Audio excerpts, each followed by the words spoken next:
Woo!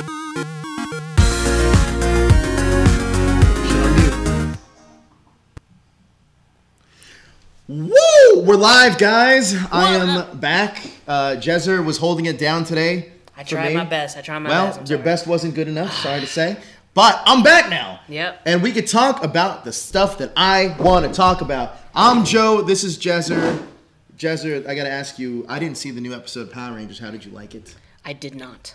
I did not. I did not. And you guys in the chat room know I did not like it. So, guys, welcome to the hashtag After Dark. We already see a lot of you guys are already in the stream. But today, we're going to be talking, you know what? I've been giving this a lot of thought throughout the week. And last week we did a good show about Power Rangers. I did a show about Power Rangers After Dark.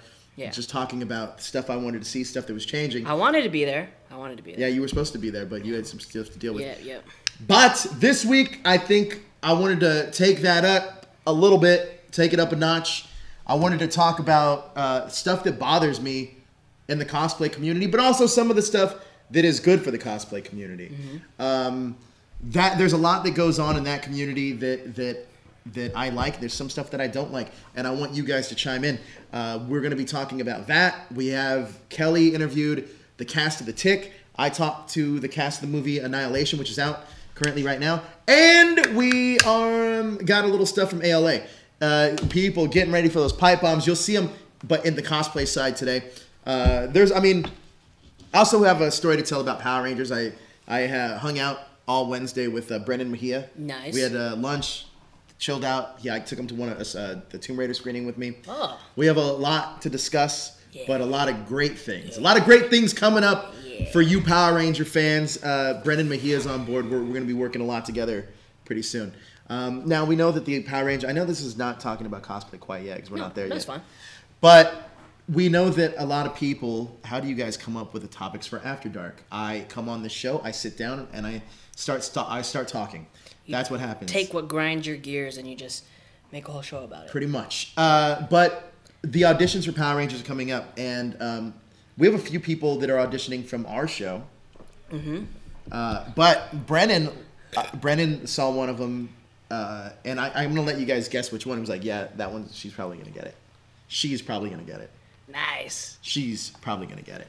She has a good chance of getting it, so I'm excited for it. And she just texted me the other day about what she should be working on, and I told her. She's awesome. So she's taking it pretty serious. She is awesome. And she is awesome, and she's one of the sweetest people you'll ever meet in the history of your life. Super nice to the point where you got to try to behave around her.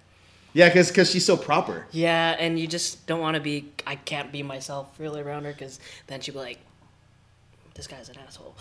She's hilarious, too. But yes, I think that she has a good shot. So I'm going to auditions with her, and I'm going to go for moral support. She actually says, I'm going to put you down as my agent, and I'll get a 10% cut. Well, we'll see. Just ask for pizza. I don't like pizza. Oh, yeah, you don't like pizza. Guys, we got a few things, though. We got that Super Chat feature. What that does is that little button down there by the smiley face thing. She, who, as in who, well... You'll figure it out when the series starts. And no, Kat, it's not Jessica. We're not talking about Jessica. But anyway, she will be... I almost will guarantee you. I bet you she makes it. I bet you she becomes a Power Ranger. I'm not going to bet on that. I'm not. Because she has a good shot. She is a great shot. She has a really good shot. She has a really good shot. Yes, anyway.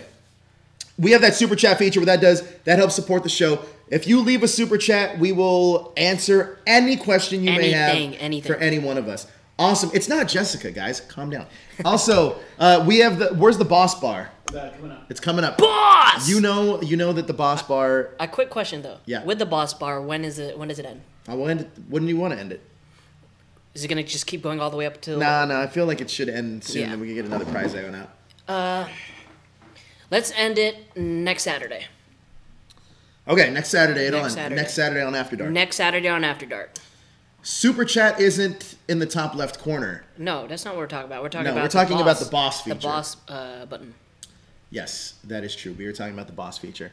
And we also have the TeePublic store. We just put 2 new shirts in there. Yeah. So we got a Darth Vader shirt and the Cosplay Never Stops. Look at these. You want this sweater? Again, we're going to be talking about cosplay. We're going to dive deep on it because there's things that I like. There's things that I really don't like.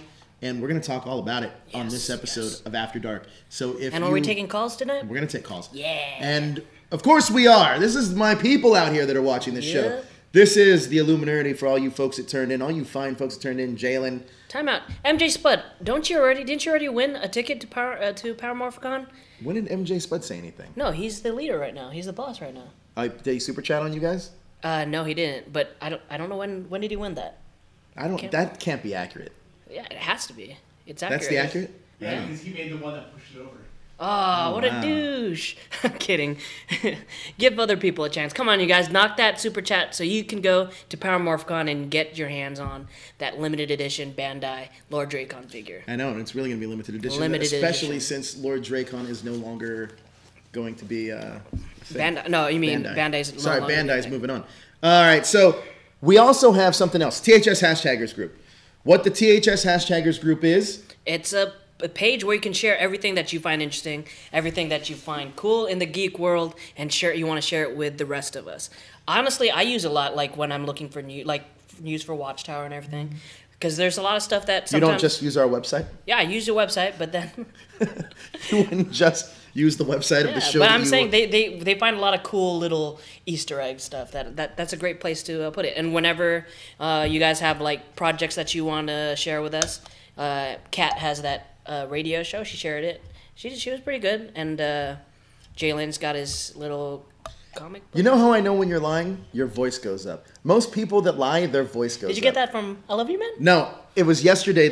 Yesterday I was hanging out with somebody, and I don't remember what she asked me, but I was like, oh no. I was like, oh, did this whole thing, and I was like, fuck, is that my tell when I like lie about But something? my voice is naturally high though, Your so how can you tell? Yeah, it's true. Yeah. Also, I want to talk about this a little bit too. So we talked a lot about last week about adapting our own version of Power Rangers. Mm-hmm. So we're not just adapting one version. We're not? We're adapting 4 versions. But we have it all figured out. I had a 3-hour-long conversation with JD. We figured out 2 of them down pat, and the other 2 were already in place. Are any of these going to be adapted already by someone? No. Well, I mean, it's possible that one could be, but none of the seasons we're doing have been adapted. And I guarantee you they're not going to adapt 2 of them because they're older ones. Oh. And we've tied those into actually fitting into Legacy, the Legacy War and Power Rangers. And announcement: Larry is one of the Rangers. We made Larry. Whoa! That's dope. Yeah, because Larry's such a cool dude. Larry is awesome. Is Larry here? I don't know, but that's that. Check out on Super Mega Force Adaption. Keck put it in the THS Hashtaggers. Yeah. Yeah. So that's gonna be a lot of fun. Also, yeah.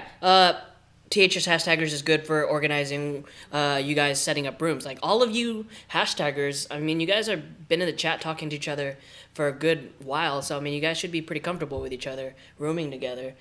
Combining all your funds. Oh, Larry is here! Laying down. Larry's sick? Not feeling, my man. Help you feel better. Everybody's been under the weather lately. Yeah. Daniel can't even speak. It sounds like he was gargling jizz the whole time. I can't understand a word that dude says. Oh, man. Missouri, mixed weather, 60s to 20s. Wow. Dang. Back in the 50s. Congratulations, Larry. Yeah, Larry, Dude, by the way, I'm glad you're here. So he was asking me.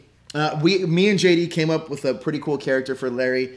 I don't want to give away the adaptation quite yet, but it's it's brilliant the way we did it, I think. Can you tell me later? Yeah, absolutely. Awesome. Well, you're part of that writing staff. Yeah. We have to have that meeting, by the way. Dude, definitely. Those meetings are intense because the way we tie everything together. Can we do table reads? Yeah. Oh, I can't give that away. Oh, Fuck. no! Me and Brendan are working on something super, super cool. Is Brendan gonna be part of the writing team? Yes. Well, no, Brendan's a part of the show. You'll see.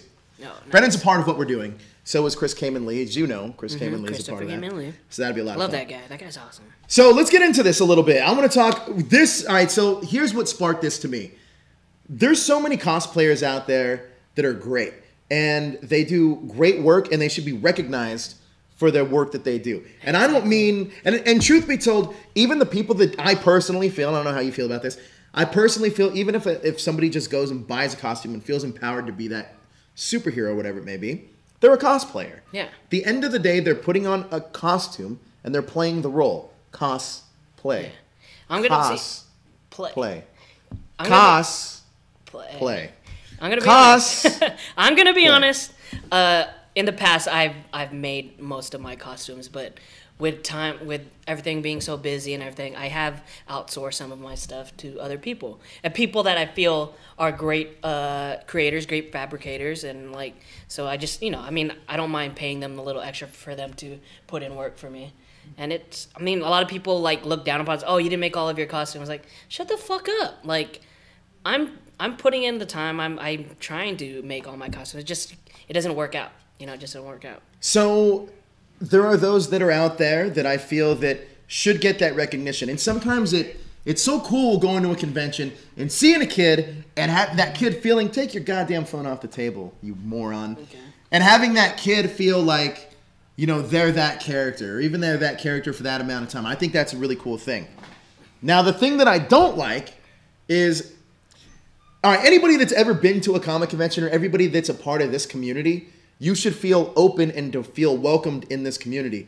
I think personally, there's those that are out there in the cosplay community, whether they be photographers or whether they actually be cosplayers themselves, are the most elitist people that you will fucking ever run Hands into down. In this place. It is ridiculous. It shouldn't matter about your size. It shouldn't matter about your body weight. It shouldn't matter about your race. It shouldn't matter about anything. If you're enjoying it and you're having fun, do you. There's nothing that's saying you can't. However, when you get to see some of these people that are out there that are pushing their Patreons. First of all, Patreon! Another thing that I hate, and if you guys don't know what I'm talking about, so there's these cosplayers out there that want you to go out and subscribe to certain things and pay for certain things because they want their support. Yeah. Listen, a lot of these cosplayers that I have a problem with, they're the same people that are like, oh, check out my cosplay. It's all about the cosplay. It's all about this. Then why the fuck on your Instagram do you have an Amazon wish list? Yes. Why? What does that have to do with your cosplay? It's so they could exploit these people. Like,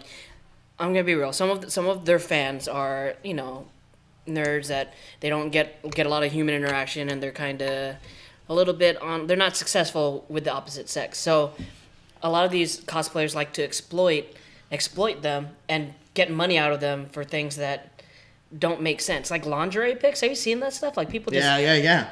Listen, here's the Japan boy. I just joined the cosplay community in my area, and it's a rather and there's a rather bad thing going on. Rather bad things going on. Man, this is what I'm talking about. Like, people exploiting like their fan base is ridiculous. Patreons, fuck. Do you understand Patreon? Like, yeah, I mean, listen, because we might start a Patreon, but that's going to be exclusive for other things that we're doing here. Yeah. But it's not to exploit anybody. Wait, you're not going to show your ass on our Patreon? No, that was Jezzer's job. But I was only going to pay for Jezzer's calves. Well, yeah, $20 for my calves. You can't see my calves unless you get paid $20 a month. But it's ridiculous, guys. Yeah. Like, there are these girls, and they still call it cosplay. It's not. If they're in lingerie. It's not. That is not called cosplay. That is called softcore porn. Now, I don't mean to sound like that prude guy. That's Hey, dude, porn is cheaper, bro.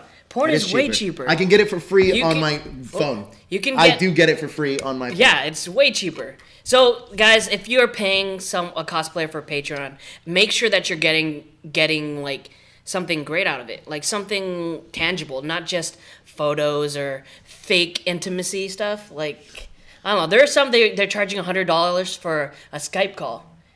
$100 for a one-on-one Skype call. We don't charge you $100 for a Skype call. That shit's free. Shit's free. Yeah. Here's another thing. It's all exploitation, and a lot of these people.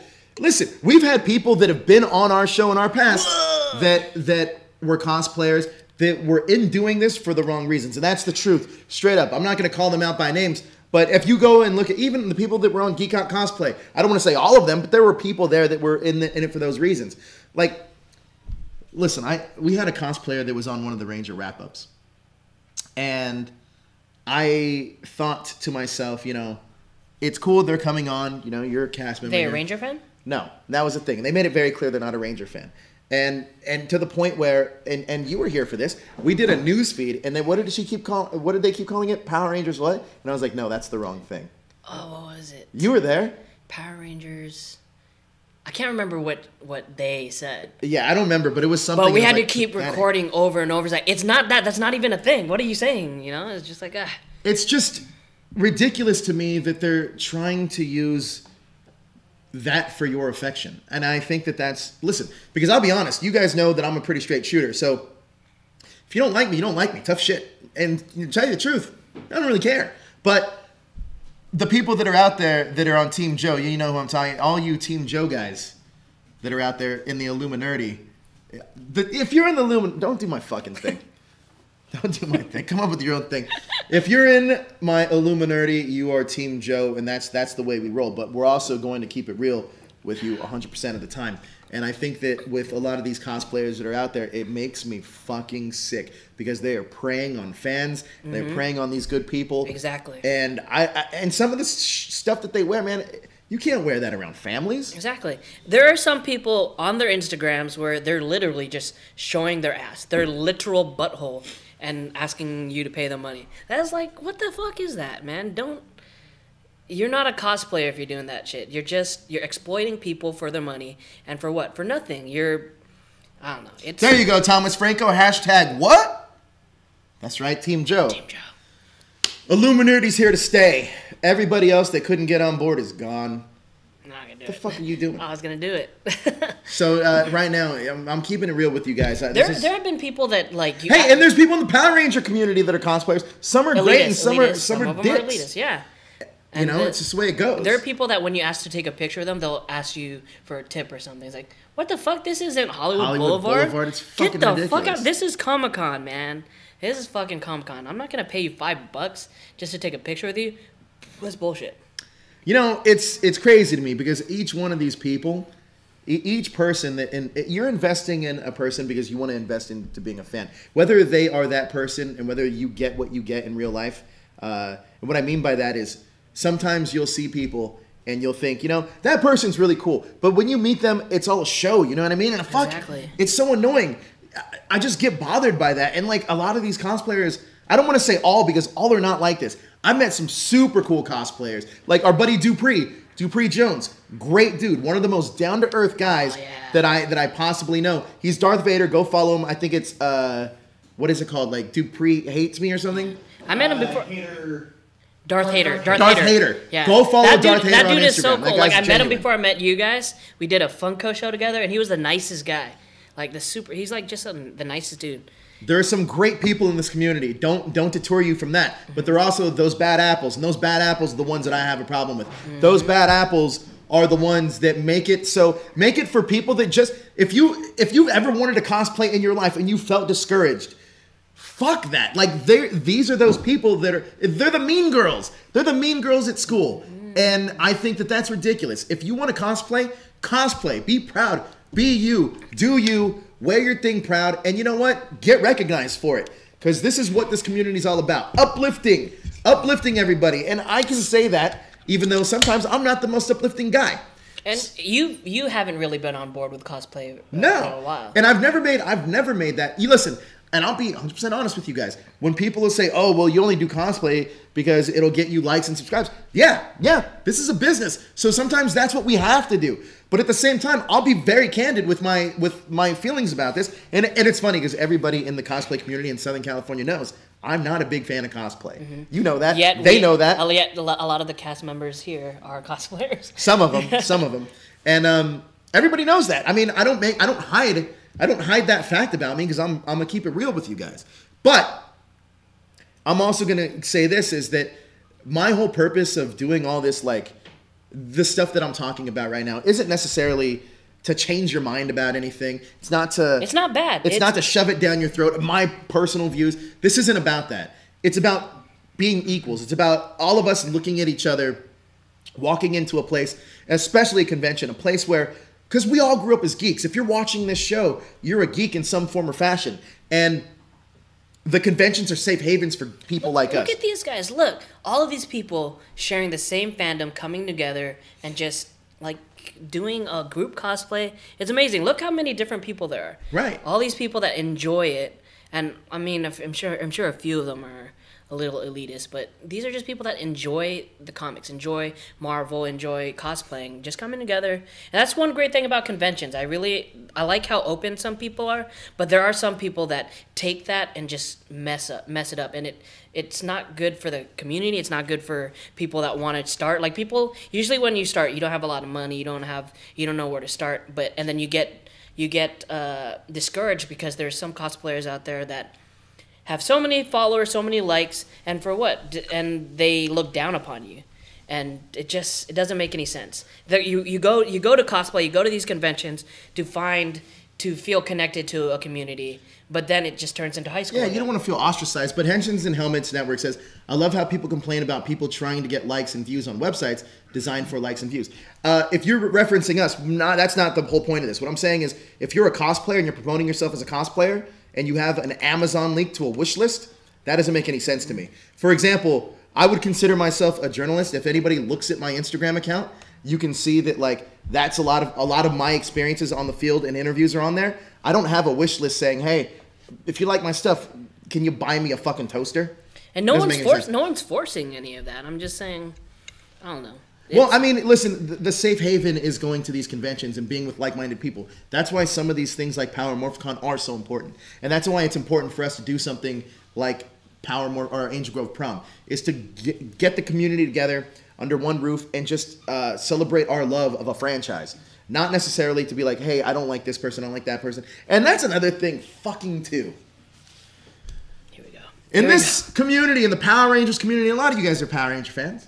Mm-hmm. You guys, you got certain people that you got certain people. Thanks, Henshins, and I know you were. Thanks, Henshins. Helmets and Henshin Network. First of all, I was just going on a thing here. You got certain people in this Power Ranger community. By the way, I love Helmets and Henshin's Network. So if you like Power Rangers, go and check him out too. Yeah, they got that new video. They're doing the Q Ranger stuff. Yep. Check out his Q Ranger line. He knows I'm not the biggest fan of the title, but it's pretty cool what he's doing over there. However, you got people in this community that, man, I feel like sometimes they sell you on a bag of goods, but that's not what they preach, or that's not who they are. And listen, regardless of what you think about us, at least we're honest. Mm-hmm. Like you maybe you hate us, maybe you don't like us, maybe you don't like the way we talk about Power Rangers. Maybe we're always talking badly about Power Rangers, especially more so recently. But I don't look at us as being negative. What I look at us as doing is challenging Power Rangers to be better. Everyone that's out there that's saying that, like, oh, you got to be positive. Like, why are you're looking crazy on the camera there. Everybody has to be positive. Be positive. Positive only works so far because at that point you're letting Saban crap all over you and you're eating it like it's the best meal you ever had. And I'm not going to stand for that. I know this wasn't about this rant, but it bothers me. Another thing that bothers me is that certain people in this fandom, and not everybody, because some people are super cruel. Like, I love the Geeks of East LA. But, like, certain people in this community, it's the cattiest fucking thing. And a lot of these managers, man, they're pariah. They are piranhas. They are leeches. Mm-hmm. It makes me sick. Because some of them don't have much else going for them, so just the getting exclusivity of getting these Rangers and wanting to lock them down is like, that's not fair to the Rangers. That's not fair. They're missing out on a lot of shows because you make them sign a contract that you are exclusively with me and you can't have anybody else book your shows. It's like, no, that's not. They got to do what's best for them. So this week on #show, we're gonna do things just a little bit differently today. And he doesn't even know this. I'm about to throw a curveball to the whole show. So we talked a lot about cosplaying. What do you got that look on your face for? We talked a lot about cosplaying. I want to take some of your calls to see what you feel about cosplaying, and the community. But we are only going to be talking about cosplay in the cosplay community. Power Rangers. We know if you guys want to talk. If you guys want to talk about anything else, that'll come at the end of the show. But we are just taking calls right now for cosplay in the cosplay community. The lines are open right now. So people can feel that and get a little taste of that. I do want to ask about a couple of other things. Talk to you about a couple of other things. What's going on? Larry Newbill. Mm-hmm. He's amazing. Yes, sir. And I'm going to show you something that he said. No doubt about that. He's an amazing guy. Larry, What was that voice? I don't know. This is the box that Larry Newbill sent us. It's the box. What's in the box? What's in the box? What's in the box? Where's that gift? Open this up. Hey, when you stand up, you're still in frame. That's pretty crazy. Huh? You're like a midget. Oh, we got a first call. Let's go. Hey, Kat, what's going on? Talk to us about the cosplay community, Kat. We know you follow some of these trolls. Go ahead. Okay, so I do like the community. I do have some people that I'm friends with that do cosplay, but I feel like for me, like, the thing that gets me so upset about the community, I think, is when like I see people just commenting like really mean stuff on like some of the people that I'm friends with on their cosplay photos. It just bothers me when I see that, because it's like, this person worked so hard in this costume and you're downgrading them and you're telling them, oh, this isn't right, this doesn't look right, this isn't like what it should look like. I do agree with that. Annoys me the most. I do agree with that, but I also agree with. So I mean, listen, there's some of those folks that you're speaking of. That's true, that does happen. But behind the scenes and stuff that you don't know about. Oh wow! Holy crap! Holy crap! Oh no, hold on, sorry, Kat. Holy shit! Oh my god, I fucking love Larry. This is insane. Larry is great. So there's also those same certain people that I know that behind the scenes will definitely talk shit about other cosplayers, and it's like this is our exposure to some of the shittiest stuff that I've ever heard in my freaking life. Oh my gosh. But hey, man, everybody to each their own. So I get what you're saying. What is that? Yeah, It's a sure. bottle. But Kat, thank you so much for calling in. Any last things you want to talk about before I show people what we got? Nope. Awesome! All right, that's weird. keep up the good work. Keep up that writing, Kat. We'll see you soon. Boom. Alright. Okay, first thing I want to show is this guy. It is foam. Foam. It is not foam. Open this. Oh, can I have this packaging? Yeah, you probably need it, huh? Send shit in this. What is it? It is. Oh, I knew it. Ah, what was that, dude? Yeah, it's wine. Ah, this is a cool packaging. It's wine. This wine's pretty good. We've had this on another After Dark That's before. great packaging. It's like you could put a bottle in there. These are some shirts for Daryl. Daryl? What you got? Oh, yeah. This one. Oh, he could match with us now. A lot of you guys, I don't know why you guys think Daryl would be Red Ranger? He's not Red Ranger. Wouldn't. But he definitely. Listen, people in the studio audience, do you think Daryl would be a Red Ranger? No, say it out loud so they can hear you. There you go. Okay. Do you? No. I mean, he's like Yellow Ranger. He's definitely that Ranger, though. The Sky Blue Ranger? Sky Blue Ranger, yeah. This is, so these are Q Ranger shirts for Daryl? Yeah, the ones that me, Joe, and Daniel have. Yeah. What is this guy? This is heavy. Oh my gosh, is that more wine? I don't know. Open it. No, where's Yeah, that I need knife? your little knife again. Plastic knife. That's not a knife. This is a knife. What's the chat saying? Scrap. It's more beer. It's not more beer. It's not more beer. We just got. Whoa, this is heavy. This is a lot heavy. This is definitely more beer though. This is definitely more beer. No, I mean he's not really. Do you think they said Daryl is Red Ranger material? He's more. This is why Blackwing's not on part of the Illuminati, because his views on certain things just don't. They don't actually make sense. He's one of those dudes. They actually don't. I mean, he's one of those dudes that like. It's like you tell somebody something and it's like, what? Why do you like that? I mean, it's the dumbest thing to like. Whatever. To each their own. You enjoy being team, whatever it is. Oh, Red Rangers are leaders. This is for Daniel, I'm assuming. Oh my God! Look at that, Larry. You never cease to amaze me. Never cease to amaze me. To amaze me. Daniel. Too bad Daniel wasn't here today. Well, he can't talk because he was gargling cum. This next one is for Joe. This next one's mine. Oh yeah. Woo! Oh my God, Larry. I don't even know, Larry. Larry, you're the man. Larry, dude. You're I the don't even best. know. I can't wait to see you at PowerMorphicon. Hey, we made Larry a ranger for our thing. Me and Yep, JD talked about Larry it all for is like the all of next 3 Power hours the other Ranger. night. It was a good talk. Those are things that are cool though. It's awesome. Okay. Wow. All right, man. Larry, you're amazing. Yep. I can't. Hey, holy you shit! guys, You blew me away. The Skype is This still box open. is almost as big as Jezzer. Yeah, I could probably fit it. Skype is still open, so if you guys want to Skype us, it's that hashtag show. But before you do that, what we're gonna do Can I see is it's more beer. Let's see. What do we want to do? So there's a movie. Are you guys sci-fi fans? Any sci-fi fans out there? Yeah. Well, if you are, you should go and watch Pop Culture Renegades. Yep. They do a great show about Altered Carbon, Yep. Star Trek. I love Pop Culture Renegades. However, if you're also a sci-fi fan, You should also check out a new movie that came out this week. If you haven't seen Black Panther. Oh, only if you've already seen Black Panther. If you haven't seen Black Panther, why are you watching us? Go and watch Black Panther right now. If you have seen it, then maybe you want to check out another movie called Annihilation. I got to talk to the cast of the movie. Did you? Let's check it out. What is it about Alex Garland's work that inspired you to want to take on this film? Well, I'm such a big fan of Alex Garland, of his writing and his directing, and so I was just excited to get to work with him and interact with him. And then the script was just unlike anything I'd ever read before. It really does make you think about so many things and makes connections between different ideas that I hadn't made myself.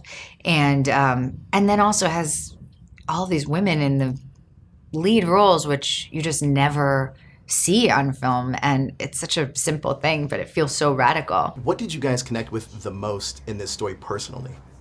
I connected with so many things. I was going to feel the exact same way. Yeah, I'm like, there's so many elements. So many things. That the film is, part of it is a meditation on how we as humans deal with the fact that we are not forever.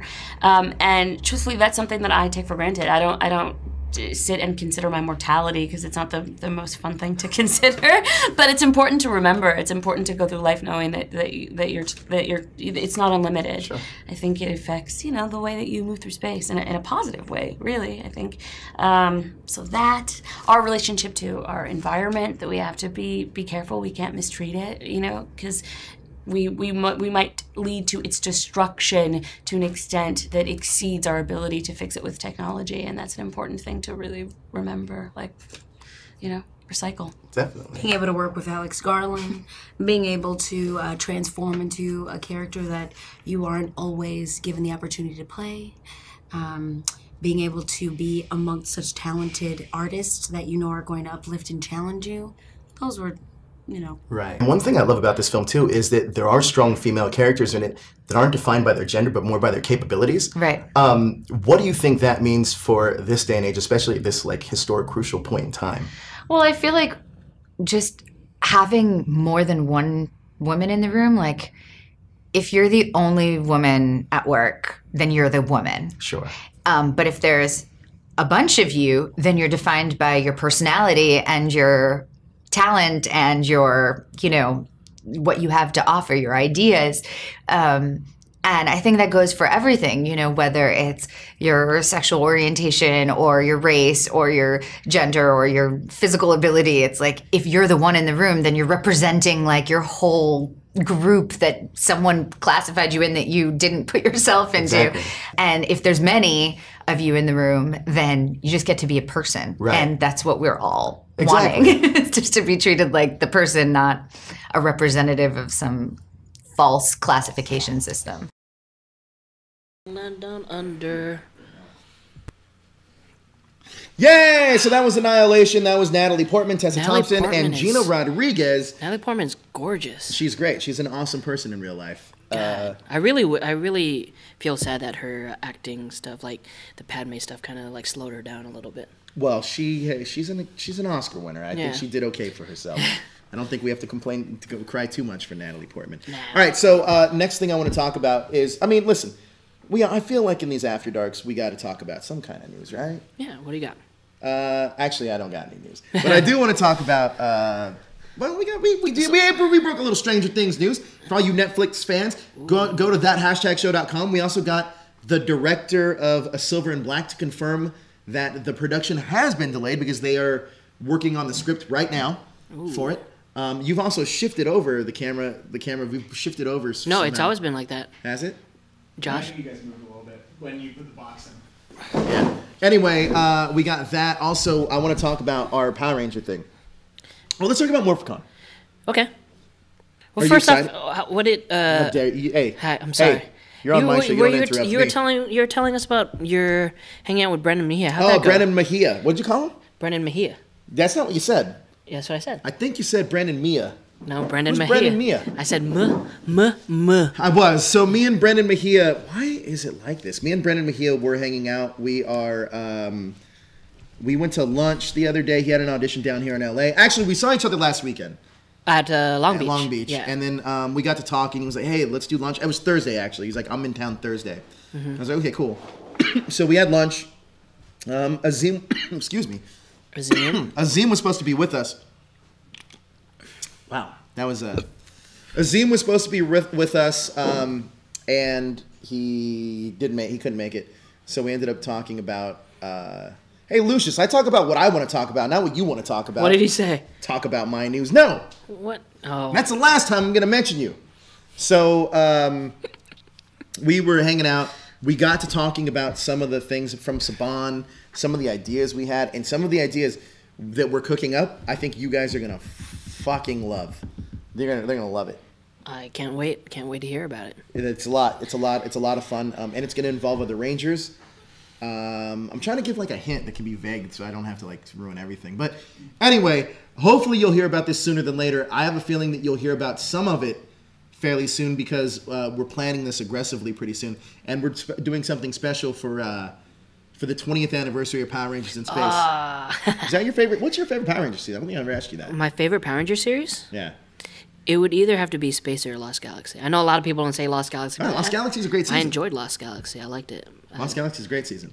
I like that season a lot too. But we are going to be doing that.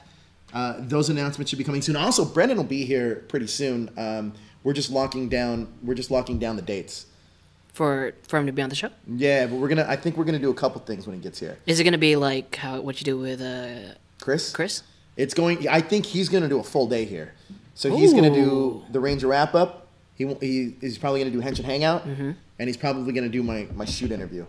Okay, cool. So we have a lot planned for him. That's awesome. So that'll be a lot of fun. And then there's also the Morphicon stuff we have planned. I'm excited about Power Morphicon. Are you? Yeah, I am. I'm very excited. What are you excited the most about? The events. Like, last Power Morphicon, the biggest things were off-site parties, and that's about it. I mean, there wasn't really anything like stand out. It was just a convention. It was cool seeing some of the Rangers, but it was just a convention. But yeah, seriously, the only only interesting thing they had is that the movie had that little photo booth thing, but that's about it. Like, other than it's not anything different than any other regular convention. But I still like the convention, I like the community. I like what Scott does with it. Is just. But you're known for being a big troll in the community. Is this correct? Yeah, I'm definitely a troll in the community. Why is that? Because I don't like fake people, and when I talk to you and when I tell you stuff, I'm gonna be real with you. It's just how I am. I don't have time to pretend like I like you when I don't like you. You know, it's just how it is. I don't tolerate stupid people, and sometimes I can be stupid, but there are some stupid people out there. I mean, let's be real. Sometimes you can be very stupid. Yeah, sometimes. I mean, you did a worm in the middle of a dance club. Was that stupid though? And you almost got was that stupid though? Oh, okay, yeah. But I don't know if that was stupid. I think that was just reckless and just. What's another word for reckless? You think? Stupid, maybe? No, not stupid. Okay. All right. Let's get back on track. Yeah. So, Power Morphicon is right around the corner. It's not far away. It's in California, which is probably the best state of the union. Sorry. It's in Anaheim too, next to Disneyland. We're also doing a Disneyland trip Yeah. that's going to be hosted by Rob, Sarah, Maverick, and our Myra. BBN News. Do you guys follow BBN? Because they've been. Hey, you guys haven't even shot a video lately. What's been going on with No, that? we did. We released top villains. Let's talk a little bit about hashtag show stuff since I got you here. All right. Let's pull the curtain back for all these people that want to know about what goes on here at hashtag show. Okay. So our current dilemma right now is there's about 25 cast members. Really? I think we counted between both the shows. But let's be real. It's one big thing. One now, right? big show. Okay, go ahead. So there's about 25 of us now, and I know that in the future the plans are going to be to change it and move people certain places. Now, when you got first joined up with hashtag show, what was the shows that you were most excited to be a part of, and the shows you were least excited to be a part of? The shows that as far as producer and talent. Just talent. Talent? Oh, both, I guess. Who are you most excited to work with here on hashtag show, and who are you least excited to work with? That's a better question, I think. We're not. We're going here. We're going here. What are we?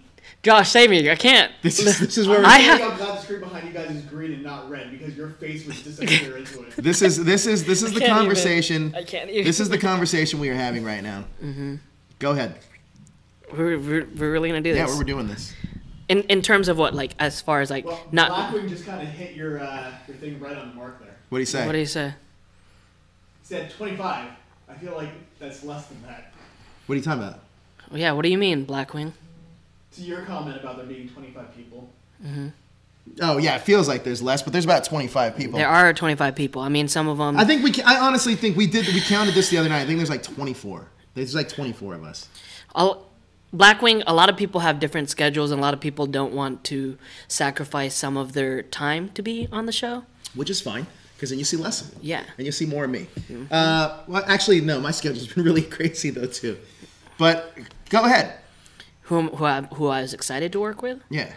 I mean, you and Daniel, because you guys have been doing this for a while, and you guys, it just comes naturally to you. And I want that to ooze into kind of my personality and how I do things. I'm gonna be honest. Like with those interviews I did 2 weeks ago, I was a little shaky, you know. And I've seen Joe and I've seen all of them in action, and I want to be as good. I forgot the New York Comic Con experience. That was terrible for me, but it worked out well. I feel working with people that are really talented, it helps me out. And it'll help me out, and I'll help the show out. We could spread out a lot of the talent, and yeah, I mean, there's a few people. God, there's a few people here that I'm just not used to working with, and I'm not used to their style of how they do things. For a guy that's a really straight shooter, that was a very political answer. Yeah, well, it's because I still have to work with some of these people. So what? Shit all over them. No. I love everybody here, but sometimes you guys annoy the fuck out of me. Not even gonna lie. Yeah. It's a constant thing. Mm-hmm. Oh my God, here airing dirty laundry, right? Yeah, it just takes, like, everybody is different. We have 25 plus people. Everybody is different. It's just you having to adjust to how they do things. Egos. Everybody here has an ego. Everyone has an ego. And I'm gonna tell you guys the honest truth. I probably have the biggest one. It's not even a joke. I think you're second or third, maybe. There are some pretty big egos here. All right. Yeah. Well, fair enough. Yeah. But it's all fun, and it is a lot of fun being here and working here. Mm-hmm. We do have a lot of we do have a lot of fun. Listen, like for the people that aren't here with us all the time, it's a little bit harder for them to. Who do you wish you could work more with? Who do I wish I could work more with? I feel like I work with a lot of people. Who do you want to work more with? Like more? I think you, because I want to get to that point where I'm just comfortable doing interviews and just coming up with questions that easily. I mean on shows. On shows? I know he's a special guest, but I enjoyed my time with Johnny today. Johnny Parker. He's pretty good. Not a cast member though. I know, but he was good. We bounced off each other pretty well. Blackwing says, Joe, you are Tony Stark. Your ego is through the roof. No, my ego is not through the roof. I'm just very good at a lot of things. If he's Tony Stark, who am I? Don't say anything. Who am I? If he's Tony Stark, don't say anything. Don't say anything. Don't let them be swayed by who you think I am. Anyway, let's move on. I want to move on. Blackwing's like, I would like to see Jezzer and Daryl a lot more. I would like to move, yeah, all right. I would actually you guys are like water, like fire and what is it, like fire I'm and like ice? Fire. Boiling water. You guys, I mean, listen, there's been some classic feuds here at Hashtag Yeah, they're Show, definitely. I mean, and it's nothing personal. It's just some people's personalities Is it? Some people's personalities don't blend well, and it's hard to like force people to be. You know what I think for me? I think it's hard for me to like, you know who's blind? Like Blackwing's blinded out Bilbo. there. I don't know. That's awesome. You're Bilbo. Baggins. Bilbo Baggins. Hey, Blackwing. Jezzer, you are the gremlin. Nope, that's not Blackwing me. says. That's not me. Jezzer says, our cat says War Machine. For Jezzer. What do you mean for Jezzer?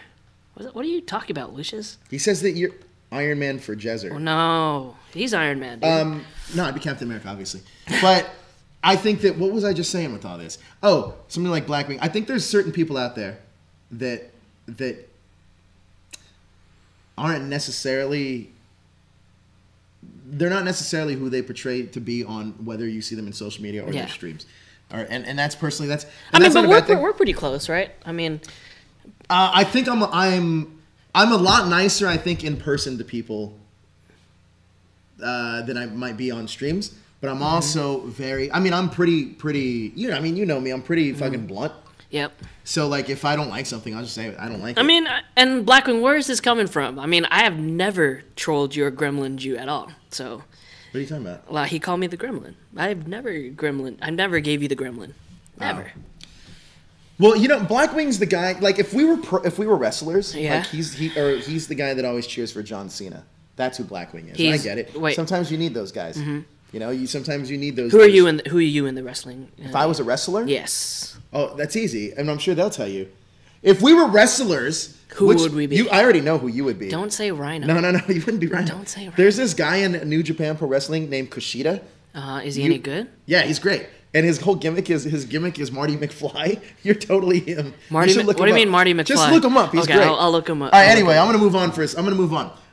So earlier this week. Well, if you didn't know that yesterday, if you didn't know, your ass better call somebody. But if you did know, the Tick came back.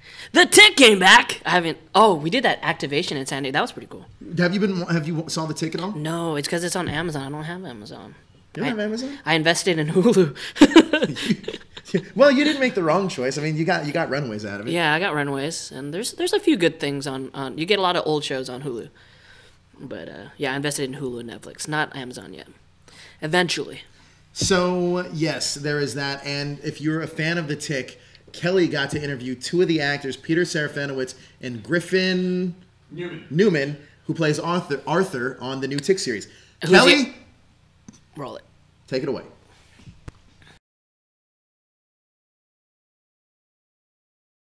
So, first off, I just want to say I love the show. I think it's awesome. How dare you? I think it's funny. Very bold. I was a fan of The Tick before, and what you guys turned it into, good job. I really love it. Thank you very much. Thanks. So, on that note, I do want to get started. I would like to start with you, Peter. How did you come up with this voice? I know that you were a voice actor before, but was there anything specific that you went into to create your Tick voice? I think when I first started talking to Ben about it, one of the steers he gave me was like a 1960s radio announcer, and I think that was the one that stuck with me the most. Really. There's the other one that we realized halfway through production. Oh, what? Candy Crush. The Candy Crush. Yeah. You had a Candy Crush voice? Yeah. What's the... God, I haven't played Candy Crush for... what Jelly Rush. Or Sugar Crush. Yeah. So a little bit of that as well. And then you realized that you wanted to switch over to the 60s radio host. Yeah. They're similar though. They're like neighbors. Yeah, I can see. But it's weird because I knew I was going to be asked this question, and I thought, and actually, I don't know. I don't consciously do anything now. You were just meant to do that voice. I think so. It just sort of is encoded in the words, I think. Well, it's good. I love it, and I think it suits the character perfectly. Oh, well, I'm very impressed. Thank you. And with you, Griffen, Arthur is a much bigger part in this show than he was before. Were you nervous about reinventing your character? Yeah. Especially because there is so much uncharted territory with it, you know? Yeah. Like, Ben wrote this new version of the character that I feel like wasn't negating anything he had been before, but expanding it. But when you're setting that up, it can be a little disorienting to be like, this isn't exactly what I'm used to, and I'm just the guy getting hired to play that. So you want to like do justice to what he's trying to expand the character to be, but also try to put fans at ease that like, I get it, I know who this guy is, I'm gonna give you the Arthur that you want, hopefully. And did it feel like it fit comfortably? Did you feel good in the part? Yeah, I feel like this is the one role I was meant to play. I'm gonna retire as soon as this is done. I don't know if I'm suited for anything else. No, I think, you know, like, it's always work, but I say that, like, sometimes you get a part or even just an audition and you're like, I have no idea what to do with this. And you're kind of like scourging around the beach with a metal detector looking for anything that pings. And this was like, I knew where the treasure was buried immediately and I just had to dig, which still takes a lot of energy and effort. but it was so clear to me. I got who he was, and was a fan of the old versions as well. So I kind of knew the shape of what Arthur needed to be in that sense. Well, I love it. I think that you portray him perfectly, and I really love getting a sense of his background story, something that we've never seen before. So I agree. I think you both fit your parts very well. Yeah. Are there any villains that you want to go up against in the future? Yeah, I mean, I think Chairface Chippendale's the big one. That's the one we always get asked about. That's pretty iconic. He also is he's visually, I think, one of the greatest villains of all time in any superhero, property. And I think people want to know how that needle would be threaded in live action, which would be quite a thing. There's a superhero that I stumped for really hard. I bugged Ben about it too much. He literally appeared in like 2 panels. His name is Hand Grenade Man. Oh, yes. And there's the issue where they go to the superhero nightclub. And they're running down all the other superheroes, and there's this dude in kind of like traditional, shorts and cape and spandex bodysuit, this big paunch, bad comb over, just kind of angry, holding a hand grenade. And Tick goes, "Who's that?" He goes, "That's Hand Grenade Man." I go, "What's his power?" He's got a hand grenade. And that's it. And he goes, "You'd be surprised what you can get done with a hand grenade." And his power is just the threat of one time he can let go and blow everything up. He's got one hand grenade.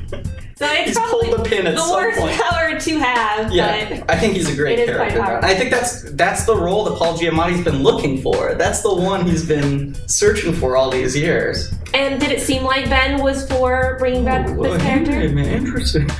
I don't know. I still try to, because it's not like you have to write a whole Hand Grenade Man arc. Just satisfy me once.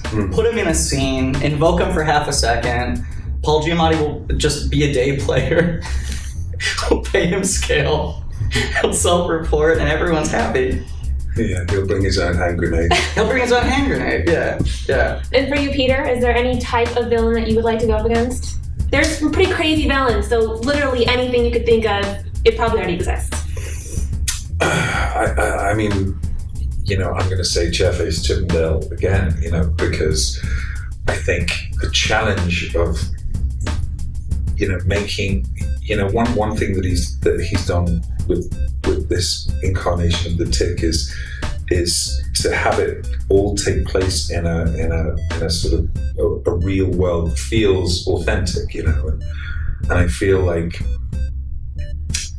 how would you do Chairface Chippendale in this real way? I mean, we've had some pretty crazy things in the first half of the season, but they've all been just the right side of plausibility. But I think Chairface Chippendale, that would be a real challenge. What happened? Whoa! Kelly did a great job interviewing the cast of The Tick. That was amazing. I hope you guys are fans of The Tick. One thing I do want to talk about now is let's talk about some Power Ranger stuff that we got going on. Okay. Angel Grove Prom. Angel Grove Prom. Did you ask anybody yet? I have not shot the video yet, but I pretty much got a yes. So. You pretty much got a yes? Yeah. From who? We got to wait? Huh? We got to wait? You got to wait to see. Who do you guys think that I asked? Who do you guys asked anybody? You don't think I asked anybody? Who do you think I asked? I heard that you really... I know. Did you make that... So you made it for Robin Chan? Did she already say yes? Man. No? She No. didn't say? Oh, well, I guess you still got to make the video, so it makes sense. No, I did not make it for... I would never ask Robin Chan. Why? Because... I heard you did today's wrap-up wrong. Oh, I did I? Well, Robin Chan, I didn't do today's wrap-up. You chimed in like maybe a good 30 minutes after. So next time, watch the show from beginning before you start commenting. How's that? God.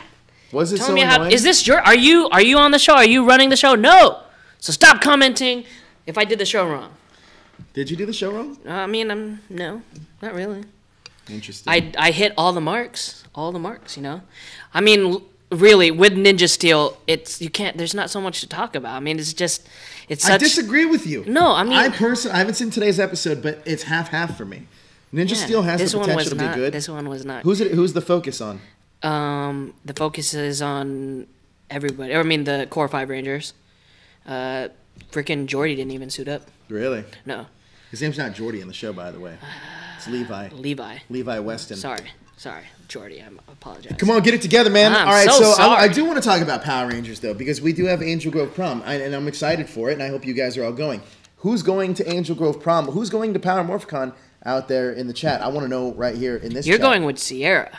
Actually, her name is Ciara. Sierra. So her name's Ciara. So yeah, let's get Ciara. that. Right. I'm sorry, I offended you. You did. And did you see that video she put out? Was it about me? No, it was about like getting bullied and stuff. Oh no, I didn't see it. She doesn't get bullied. Yeah, she says she does. She probably did though. Actually, I can see it because she's pretty goofy in real life. It was more on her personal life. It wasn't really like her goofy personality. Oh really? Yeah, which is bad. I'm like, bullying is not good. Says the biggest bully of any one of our shows. I'm not a bully. I'm just a truther. I just tell you the truth. If you don't like the truth and you feel it's offending, well, that's tough shit. It's the truth. Ramen Chan isn't even in the chat, bro. Oh, I'm sorry, Craig Anderson. I'm just saying. She's going to watch it later. She's definitely going to watch it later, and then she's going to comment later. So, with Power Rangers coming on its 25th year, what are you most excited for? With Power Rangers? Yeah. I want to see who they actually got in their little reunion episode. Or I can tell you. For sure? Yeah. Who? Can you tell them? You know what? Can I? Well, listen. It's in one of our videos. Well, at least one of them's in one. Which one? Which video is that? We did our interview from last week, and there's a big spoiler in there, and I was like, I don't know if we can run this. Okay. Don't say who, because that'll give away everything. Yeah, okay. I know a few of them. But what else? Ciara got bullied. I feel bad for her. You know what? Then I feel bad for her too. Ciara's amazing. Ciara's like super nice, like the most down to earth person. Ciara's great. She's chill. So anybody bullying her, you can go fuck yourself. Yeah, even if it is Jezzer. Just kidding. I would not bully her. She'd probably bully you, actually. I know. That's not true either. She wouldn't bully anybody. I can't see her ever doing that. Yeah. Anyway, let's talk a little bit about Angel Grove Prom? Power Rangers just in general. Are you excited about Angel Grove Prom?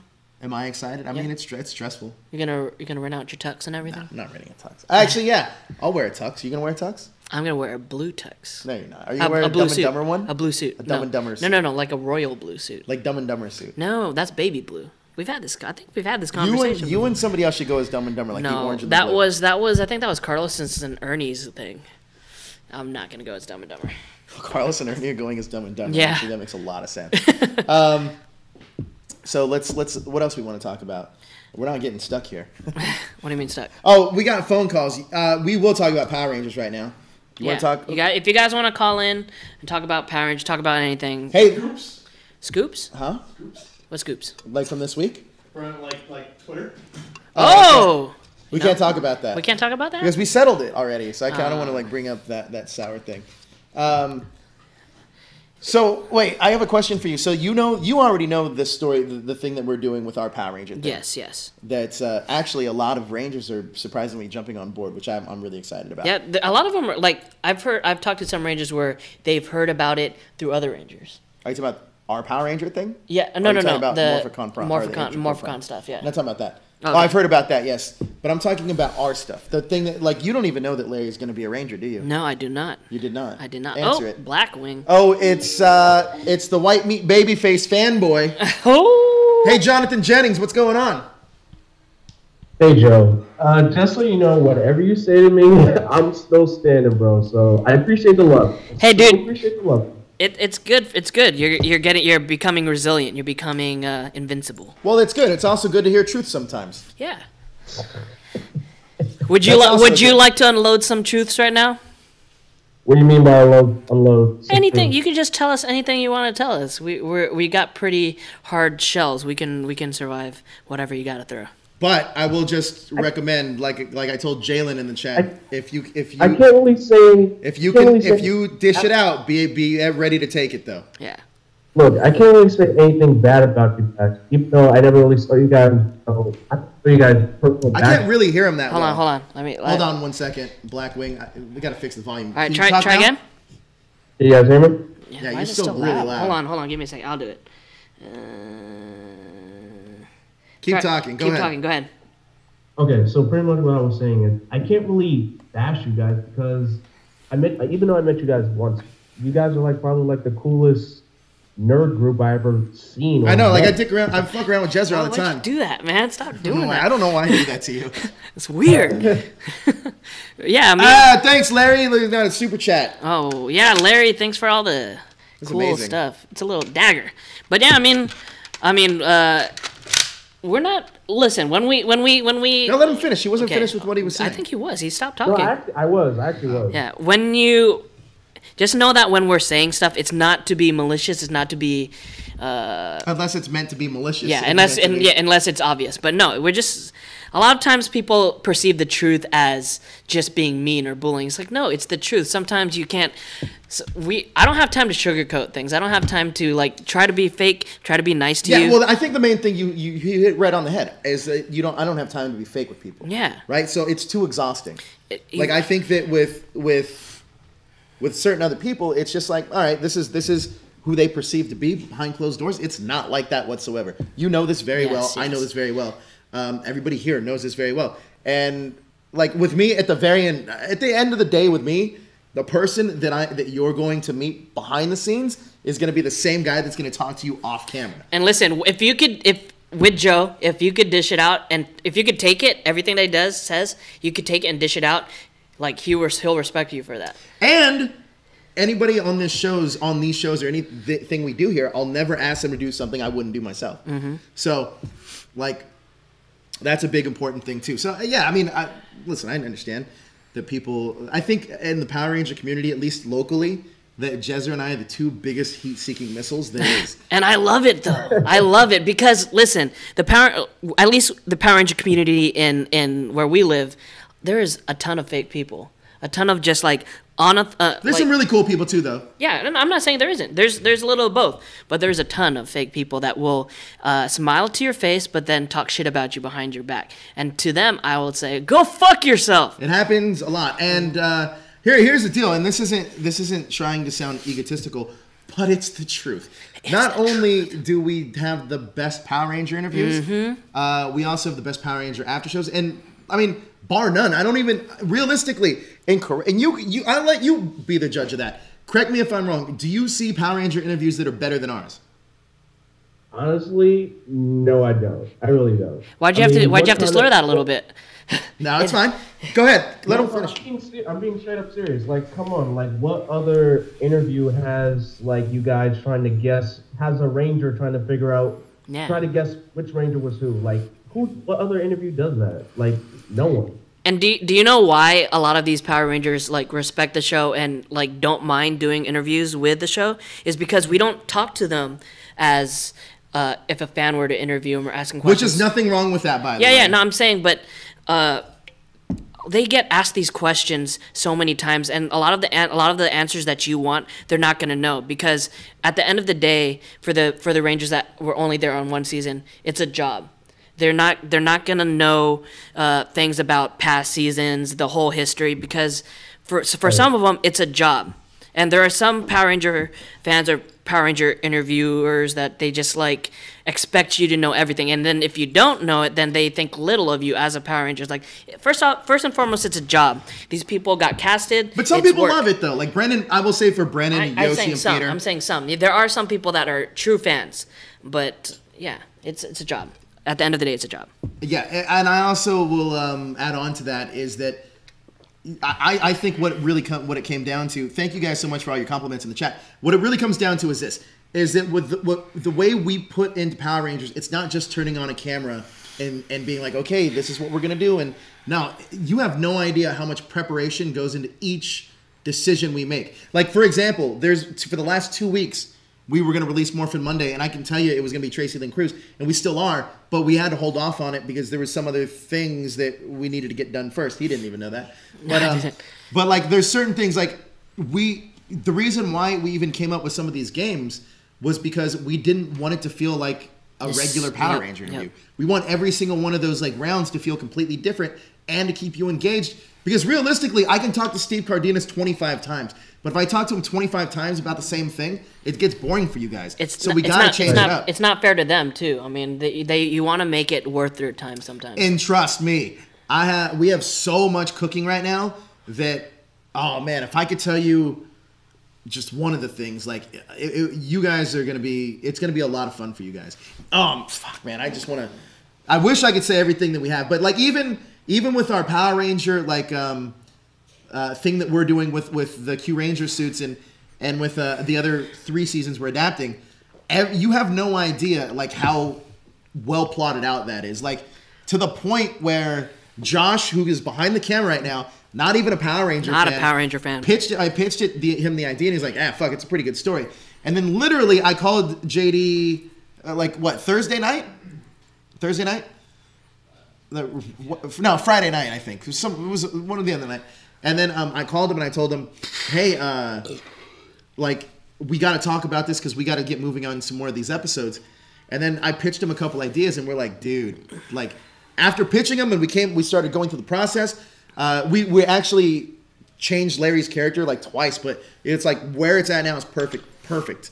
And but it's gonna be a lot of fun. So there's 4 different teams, but you'll see what I'm talking about later on down the line. I find that really interesting that you guys are able to do 4 different teams instead of just one. That's we are doing our first story starts off with 1 team, but the way that the story works out, I mean. Fuck! I was just about to. Don't say nothing, man. All the titles right now. Just say pretty much just what you said. I will look forward to it whenever you guys release it. That we'll look forward to. The first episode for sure is going to be out. Power Morphicon 2018. The first episode will be Power Morphicon 2018. Will be the debut of that episode. Yes. Only because it takes a lot of work to put it together. Yeah. And yeah. So I think you guys are going to dig it. It's if I had to say if it's like anything. It'll be kind of like Boom Studios mixed with what? Like, Joe is trying really hard not to say anything. No, I mean, I don't want to say it, but stop talking about it. Just leave it at that. We're looking for. Yeah, but I can say one thing though. I am looking forward to PMC if I can, just get the money to go. That's just my only conflict right now. Yeah. But like I did say, me and Larry are trying to, book a room together. Just do it with his cousin, but. You know how life is when you have a busy schedule, and then when Joe knows about that. I don't know anything about that. I wouldn't know about that at all. Yeah, it's hard. And I mean, if you can get here and you can celebrate Power Morphicon with us, we'll be glad to have you. I mean, it's gonna be fun. I can't wait for Power Morphicon. Yeah, I'm really excited. It's gonna be no sleep. It's gonna be stressful for me, but it's gonna be fun. Yes. For me, I was saying to myself like many times, like I was struggling with this a little bit. I was saying like, man, I wish I could probably move over to California because you guys got the best conventions. Because over here in New York, we don't really get that much conventions or, Power Ranger representation over here. Everything's in LA. Yeah, but I wouldn't mind living in New York if I could afford it over there. Really? You'd rather live there than here? No. I'm saying I wouldn't mind living in New York. Versus like other places. I wouldn't mind living in Hawaii. I know. I wouldn't mind. Living I mean, there are a ton of other places. Texas. There are a ton of other places that I lived that I didn't enjoy. I prefer living in LA. Yeah, I do. I mean, I don't even live in LA, so I mean, it's totally different. Like a lot of people say they want to move to LA, but it's really hard living out here too. You think so? Yeah, it's. I mean, the job market is so saturated and so hard. Hey, can we talk about one thing with you real quick? You took a girl to a movie and didn't work out. Can we talk about that? Oh, I did, yeah. That's fine. We can talk about it. And like it was doomed for failure to begin with. I work with her. And what? That's a mistake off the bat. Yeah, I work You with should have learned from my mistake. Yeah. From that. So I work with her, and we flirted here and there. So I was like, man, I'm gonna ask her out, and she said yes, and she was happy to do it. But then it was a friend date, though. No, it wasn't a friend date. So it was a real date? It was a real date. And then, I don't know, she just, this is what I appreciated. She told me honestly, he's like, I really had a lot of fun, and I like you as a person, and I just don't feel the chemistry. And that happens, right? That happens all the time. Yeah, no, 100%. And I respect girls that are upfront like that, too. Yeah, I do. It saves you from wasting your time, saves you from dragging it out. Yeah, we went to go see. So you got shot down? Pretty much. Like you were flying in the air. And I got shot down. She went. Yeah, but I mean, for me, that's not something I'm not ashamed of. No, it's good. No, I'm not ashamed of it. I mean, let it roll off your back. I'm still trying to get out there. Shut up, Josh. I'm trying to get out there. But yeah, it's. Do you want to be in a relationship though? I mean, eventually, if. Well, right now. Right now. I mean, right now, like, I'm just learning all this stuff. It's gonna be pretty hard for me to be in a relationship. What do you mean you're learning? You're figuring out all this stuff right now. What does that even mean? Well, like, without context, that can mean like, anything. I mean, jumping on to working with you guys on the show and everything. Well, why is that hard for your relationship status? On top of like working 40 hours and then being here on the weekends, it's. This is your social life, Jezzer. Get used to it. I know. So I definitely have to meet someone within the community. In this community? Yeah, in this community. You're crazy. Like that's a terrible idea. You think so? I mean, they know the You're life. talking to a guy that has experience. So dating somebody in this what would community. be like meet someone outside of this world? Oh, you mean in what I do? No, not in what we just are the nerd, not the nerd community, but just in this line of work. Yeah, it would have to be. See, there's a lot that goes into this because, and I'm sure that you guys know this out there, is that the more successful you get, the more notice you get, the more you don't necessarily know who wants to talk to you for you or talk to you for what you do. True. And I think that's a problem. And you can't really accuse anybody of you can't just figure that out. You just don't know. So no one in the community. Would I date someone from the community? Mm-hmm. No, I don't think so. I know I would. No, but it's different for you, Black Hole. Why? But why would you, Jonathan? Okay. So. Hey, how come you don't just go by John? I like John better. John the Mom. A lot of people call me John, so it doesn't matter. But anyway, what I would think someone in the community, I would say yes, because let's face it, it's hard to find matchup. It's hard to find someone to match up with. But when you find someone in the community, you find you're equal. You have the same things in common. I disagree with that because I think when you do date somebody in the community, it depends on what you're into and it depends on how deep into the community they are. Because if there's somebody that's more about let's see, if it's somebody that's more about the social status of this and they need Instagram followers, whatever it may be, you become second fiddle to that, and it's them striving to get that. That's true, but I mean, we are pretty good at knowing everybody's intention, especially I would not date a girl that it's obvious that that's what her intention is. I mean, there's truthfully there's nothing. And by the way, if you guys get bored about us talking about relationships, we will move on so quick. Do you want us to move on? No, I'm just saying. No. I like talking about it, but yeah. It's just some people like hashtag real talk. No, I mean we did. This is a conversation I would have with them in real life. Yeah, I mean we've had some after darks. Probably not you and me, but we've had some after darks where we did dating advice and stuff, and it does well. Let's ship you with somebody from hashtag show. Who would it be? I love these questions. I wouldn't. Oh, I don't know. We'll have to ask them. Did we ever read those comments? Because there was a bunch that people got shipped together. Let's go find There's somewhere. Well, who does the audience think? I know who I would ship you with. Really? Yeah, hashtag. Hey, let's do this all over again. Who is your hashtag show ships? Mine is hashtag Jezzer and Migdalia.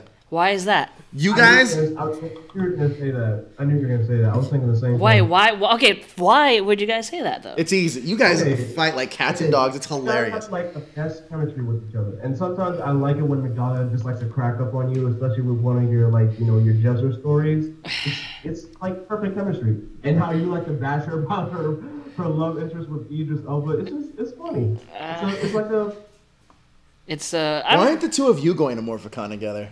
Or Angel Grove Prom together? Because she's waiting out for Idris Elba. Idris Elba just got married. You need to stop waiting because it's not going to happen. I'm sorry. Okay, I found the thing. All right, so I mean, you guys did this a few weeks ago? Yeah. The ships. So we got Robin Chan that says Elle and Ernie. I don't see it. You don't see it? No. I don't think they've ever met. They never even met. Daryl and Kelly. No, Daryl. I can see it because they're both like anime. I can see it. Yeah, I mean that if in a different world, yeah. Joe and Maverick, I could see that because you guys are pretty close. We are close. We're very close. Kelly, I actually thought Joe and Maverick were actually dating for one time for a moment. We're very close. We are very close. Kelly and Daniel. When was the last time Kelly and Daniel were on a show together? Ranger wrap up, Retro Ranger, one of the two. No. She also says Christiani and Christopher Kamen Lee. I know Christopher Kamen Lee would thank you. He would love that. He would love that. Amy Jo Johnson and Aaron Cahill. Okay. Rhett Fisher and Dove Cameron. I don't know who Dove Cameron is. Joe and Katy Perry. I'm in. I'm in. Peter Sudarso and Pauly Schreier. Yeah, I can see that. They're a good duo. Yeah. Chip Douglas. Hold on, let me read some of the ones that are here now. Okay. And then we'll go back to you. Okay, go ahead. So we got Kat that said Joe and Maverick. Okay. Layla says hashtag Jezzer and Miggy. So far, I think Joe and Maverick, Jezzer and Miggy are like up there for the ships. And that's about it. Chip Douglas, Daniel and Sarah. I can see that. Yeah, absolutely. Justin and Elle. Have they been on a show together? No, they've met, but I can't see it. You didn't see it? I can't see it. Jezzer and Miggy. Joe and Jessica. Oh. Kelly and Sam. Jessica is like a sister to me. We were very close too. Kelly and Sam. Kelly and Sam. If you guys knew, no way. I was the one that said that. That would never happen. Ernie. Those two. Yeah, that would never happen. Ernie and Daryl. Ernie and Daryl do get along pretty well. They do get along. Yeah. Wait, when you're in a room with certain people, like who are the ones you're like, yes, like I love being in a room with these two. As far as in what in what context, like what? Like you know that like either shit's gonna go down or those two are just as great to like be around. Well, obviously you and Daniel. I don't feel like me and Daniel interact as much like outside of the shows. Tony's cool. Tony's cool. Like I like bouncing stuff off Tony because she can get pretty enthusiastic about random things. Migdalia because we do fight a lot or because see it's different though because when I fight with Migdalia it's like really fighting. Like we don't talk. Oh, it's different. So you're saying we have different fighting? Yeah, well, because I don't think because I'm not as nice as you. So I think like Joe said it. He said I'm nice. What? Well, when certain times like certain things like that when I think it was like when me and Migdalia argue or fight, we don't talk to each other. And it's like, well, you were here that one time we just passed each other up. Like literally she was coming in, I was leaving, I was like, I'm out. You guys keep it strictly. We're fine now. I mean, we're great. I mean, she's a really good friend. But it's just like we work together so closely, our relationship is strained a lot. What's the difference between your guys' relationship and our relationship? I think that you're more open to not improving, but you're more open to like changing things and like seeing what happens. Where when she has a plan, she has a plan. Yeah, and I think that's the biggest difference. So that should clash. That should be a bad thing. Like I'm more freeform, and she's. Well, I mean, she's very opinionated, but I also think that she's very stuck in some of the ways that she does things. Mm-hmm. Whereas I don't think you are. I think it's easier like that. All right, so we also have Layla says hashtag Joe and Daniel. Jalen hashtag Daniel and Sarah. Yeah, I see that. Definitely see that. Matt Thompson says hashtag Daniel and Daryl. And yeah, it's just I don't know. So what did you? You got more? Wait, Blackwing, did we answer any question that you had? You want to ask Jezzer some more relationship questions? I'm not really. I'll answer. Listen, I got a question for both of you guys. Okay. Who would you take relationship advice from, and who would you not take relationship on the advice? show? Yeah. I know Ernie. I would definitely not take relationship advice. No, neither. There's no way. There's no way I would take it. You because you're pretty like you've seen a lot. You've probably been through a lot. I don't know if I'd ask Daniel. I don't know if I'd ask Daniel. I think I would ask Daniel. I think I would. Yeah. I don't think Daniel's the kind of guy that wouldn't take his own advice though. I'd ask the girls like Kelly and Jessica. Oh yeah, fucking Maverick gets mad if I don't. Yeah, I'd ask the girls because they. Some of the girls. Some of the girls, no. Who like who? Because I mean, I don't like know. who? I don't know. Huh? I'd ask some of the girls. Who? Let me see for the guys. Name off some of the guys that are in the show. Sam. Sam? Oh hell no. Oh, I mean, Sam's. I don't know. Probably not Sam. No. Rob. Rob? Wait. Let Blackwing say. Go. What are you gonna say? Yeah. Go ahead. I was gonna say Sam is not really right in the head. Hey, Sam is expecting a baby. So is he? Yeah. I didn't know that. It's on his social media. He's told a bunch of people. That's why you've seen Sam less and less. Yeah, he's getting ready for that. So props to him. I mean, it's going to be a lot of hard work. What other guys do we have on the show? Not JD or Josh. JD's not really. What about Justin? Justin. Maybe. I don't know. I don't know too much about Justin. You don't know him that well. Yeah. Who else is there? I know Daryl. I would probably ask Daryl. Sure. No way. No. No way. I would never ask. No, not ask. No. That's why I can't. Honestly, I don't understand. Okay. I think Daryl is a decent actor, so I can see him acting as it, like playing the part of a Red Ranger. But I can't see him as a Red Ranger. Like in day-to-day life, that's why it always confuses me when I see people say, "Oh, Daryl would be the Red Ranger." I can't. No. For the life of me. And that's nothing against him. It's just not in his personality. Not his personality. It's not in his personality. It's not that. He just like there's some people where you look at them, they're like, that's a natural born leader right there. He can carry that role. Daryl is, he's the supporting role. He's like, if it was Q Ranger, it'd be like Spada or what's the other guy, the baby blue kid. That's yeah. Kotaro? Yeah. All right, so look, we're gonna wrap it up with you, Blackwing, but you have one chance to ask relationship advice to experts like myself and Jezzer. What's your we're experts tonight. What's going to be your one question for us? It doesn't have to be just relationship stuff. It can be anything. Yeah. But it better be fucking good. And make it juicy, man. Make it juicy. Oh, yeah, okay. like something. Don't be afraid to. Don't have to censor yourself. Or it better be good. It better be good, man. It can't be like some. And it must include one cuss word. Come on. I'm just kidding. You don't have to cuss. You don't have to cuss. Oh my god. Okay, something juicy. I don't know if I can get that, but okay. If you were to, if you know this person so well, like the back of your hand, what would be the first place you would take her out on a first date? Well, it would have to be something that you know about them, right? I mean, it's something like as a date for food or just for a girl.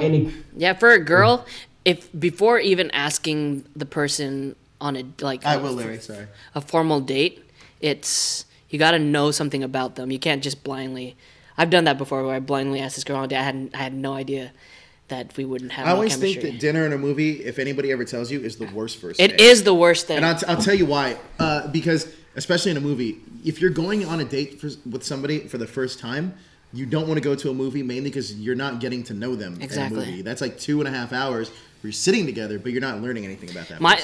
My most recent first dates have been, I took a girl to an archery range. It was out in like Topanga. That's a good one. Yeah, and it was good. It was first off, it was really cheap, and you really there's a lot of downtime. So when there's a lot of downtime, there's a lot of time for you to get to know them, like talk to them. In a movie, you can't talk to them. It's like you're literally sitting looking at the screen and nothing's happening. Another one is I did indoor rock climbing, that was a fun one. Yeah, I've done indoor rock climbing. Yeah, and not only is it you guys can talk while you're waiting, but you could also. Show off some of your skills. What if you don't have those skills? Well, I mean, you can try. But yeah, I mean, it's definitely you want to be different. You don't the whole dinner in a movie or going somewhere. Where would you take a date? Like, what would be a fun date for you, or for you to take a girl? It depends on who. Yeah, exactly. It depends on the person.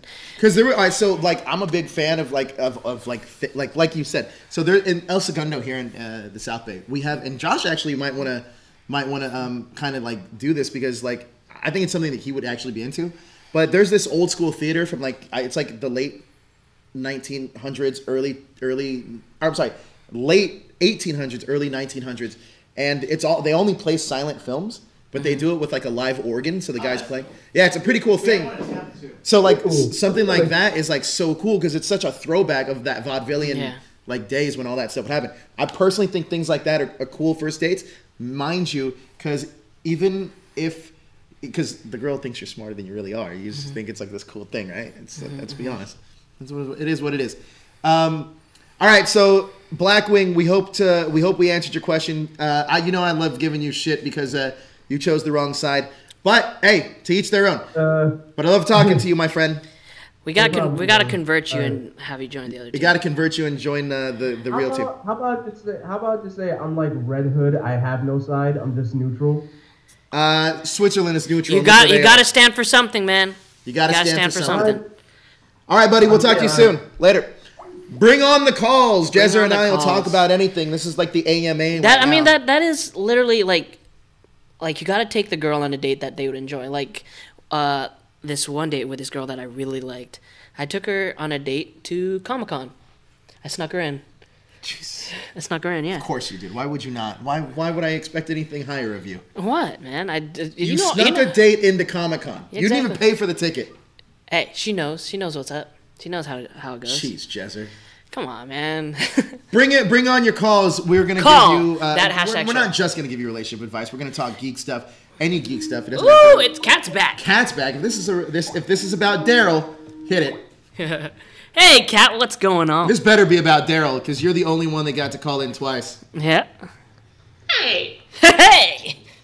What's up? Do not bring that up right now, because I'm in one of those points in my life where I'm like, I'm in a it's complicated stage of it. Okay. Wait, are you dating somebody? Is that what that means?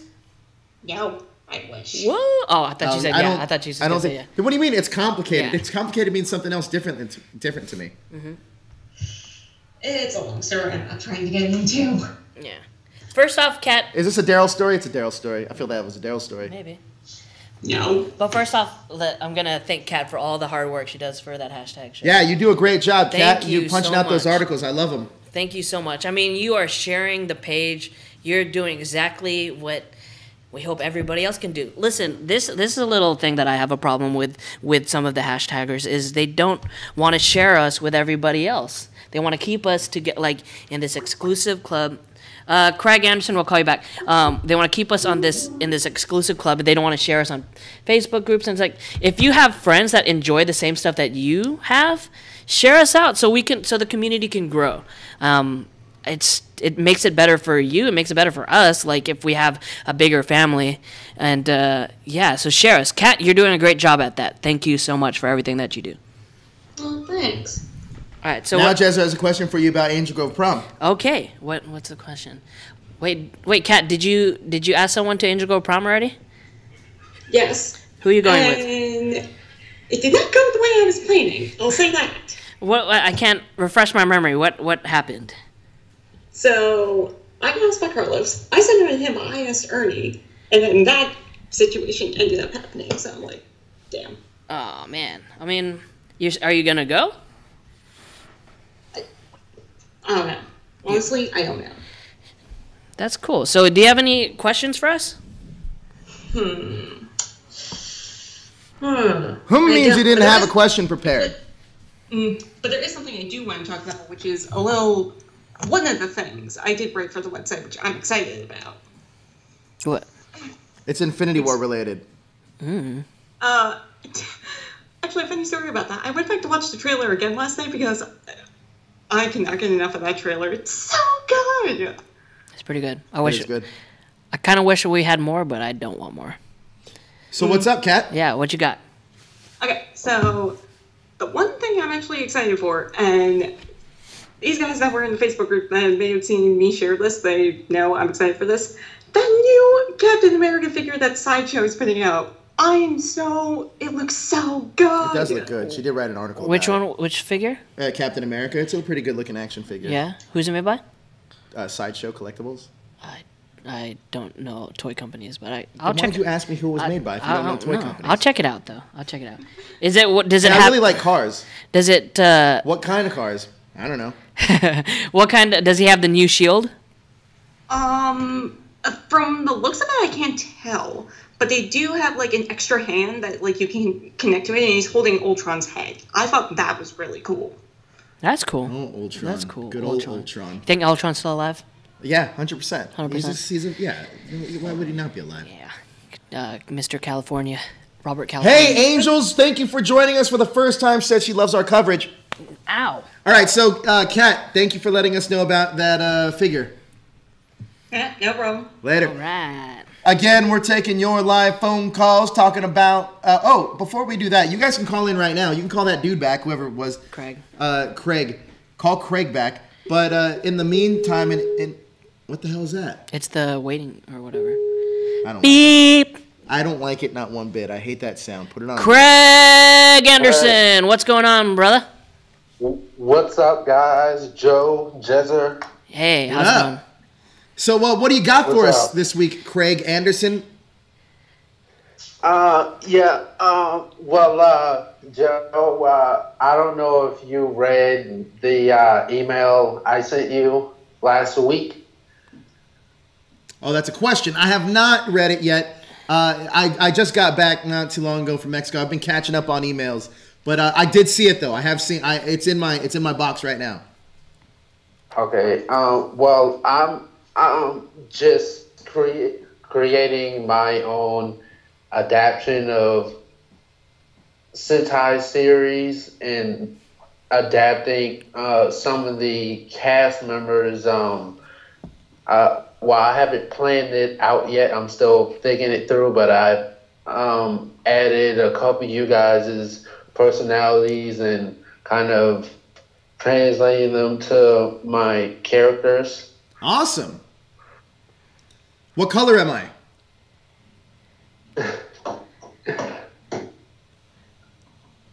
Obviously, red. You didn't have to answer that. And funny enough, I don't even think I would be a Red Ranger. I don't think you'd be a Red Ranger either. I'd be like a Six Ranger. Yeah, a Six Ranger or like Black Phantom Ranger fits you pretty well. No, the Phoenix Ranger fits me pretty well. Phoenix Ranger. The Phoenix Soldier fits me really well. The Phoenix Soldier is essentially me. So, do you have any questions there, Craig? Yes. What did you guys? Well, do you think that? Well, I asked Jezzer this, but do you guys think that Goldbuster, that Power Rangers Beast Morphers is going to be a continuation or a sequel of RPM? Well, you already know my answer. What do you think? Yes. You think it's gonna? I know for a fact. For a fact. When I was talking to Brennan, I saw some emails that this is a continuation of RPM. Oh. It's gonna bring, but the only thing is, it's not gonna have the what's the Yellow Ranger? What was her name? Summer. Summer's not in it. It's gonna be a new team. So the mentor is gonna be Ari Boylan, who played the Blue Ranger. You're saying that now here. This isn't. This is big news, man. This is big news. Of course, that's not true. Why would I not? Why would I say that here? That's not true, Craig. That's not true. Do not listen to him. Of course, that's not true. No, I know, but that would be awesome. That would be awesome. Do I think it's going to be a continuation of RPM? I do not. I do think, however, and this is just a speculation on my part, has no rhyme or reason to this. I do think that this season Beast Morphers will go into the season following. Zoojer? Personally, I think that. Yeah. Do you think they're gonna do? Are they doing the splitting the season into where it's like? You think they're done with the Super? I hope so. Because it's 3 seasons. I mean, I don't know. I mean, what if it's this? What if it's one season is Beast Morpher, the second season is Zoojer, and then the third season they combine and it's Q Ranger? Okay, so it'll be 2 separate casts for the first 2. Yeah, and then the third one is the all the same compilation cast. that's everybody. That would be cool. But like me and Johnny were saying on the shows earlier today, is having all 3 seasons be the same cast, and just adding on to them. Well, I mean that's what I said last week. Yeah. But I'm not. I don't know if you're not for sure on that one. I mean, I would love that to happen. I just don't see it happening. But Craig, thank you so much for calling in, and I'll read that Power Ranger thing you sent me pretty soon. Okay. Thank you. We're taking more phone calls. Angel has a question about the Punisher. Punisher. Yeah, she says, question, are you, she says, what are your thoughts on the Punisher? I enjoyed it a lot, but I kind of wanted more of the cheesy Marvel outfits. I loved Punisher, by the way. It might be one of my favorite Netflix. I like when they keep it grounded. I like the villain. The villain was really good. It was so smart, though. Yeah. But you know what was cool about this Punisher? It seemed like this could actually happen. Definitely. Like a real thing. With any Punisher movie, I feel like a lot of that stuff could actually happen. Take it, pal. Anna Miles, greetings from Jamaica, man. Yeah. Do your Jamaican. Jezzer's been doing this great Jamaican accent all day. He's lying. I don't have a Jamaican accent. Yeah, come on, man. Do it. He was doing it. Yeah, I have no accent whatsoever. I don't have a Jamaican accent. I do not want to offend anybody. I do not. I do not. What's going on, Anna? How are you doing? Not much. Yeah. How's the weather over there? Slightly rainy. Cloudy with a chance of meatballs? Not raining anymore. That's nice. It's cold. It was cold here this morning. So Anna, I know that you're calling for relationship advice. Not really. Not really. She's good on that front. She's got that Oh locked yeah, down. aren't you dating like one of the people in here, Thomas Franco? Is that a no? She's not even talking. Is that not a thing anymore? Did they break up or what? I don't know. She's not talking. Anna, are you still Anna, there? you still there?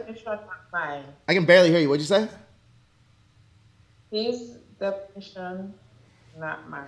His definition, not yours. mine. Gotcha. Okay. Gotcha. Yeah, to be on a one-sided relationship, that's a little hard. It's very hard. So, what's up, Anna? What questions do you have for Jezzer or myself? Cosplay does stop. Cosplay, I have nothing to speak about cosplay because I'm not in that environment to know enough about the hate and all the exploitation. Exploitation, yeah, that's a good word. That's a great word, exploitation. Exploitation of the fans. So, from looking outside in, it looks very pretty and costumes look great and creative. Hold on. All I can say about it. Hold on, Anna. Are you guys in the chat? Jalen didn't. I'm sure you didn't mean it like this. So I'm gonna clear it up for you, buddy. That's what she said. You know That's what she said. That was the most inappropriate. That's what she said. I mean, just what I can see on YouTube. I mean, I don't go any further than that, but I never know about all this stuff that you're talking about. Oh, sorry. No, we're talking about the chat right now. Jalen says, "Screw my throat, I'm calling."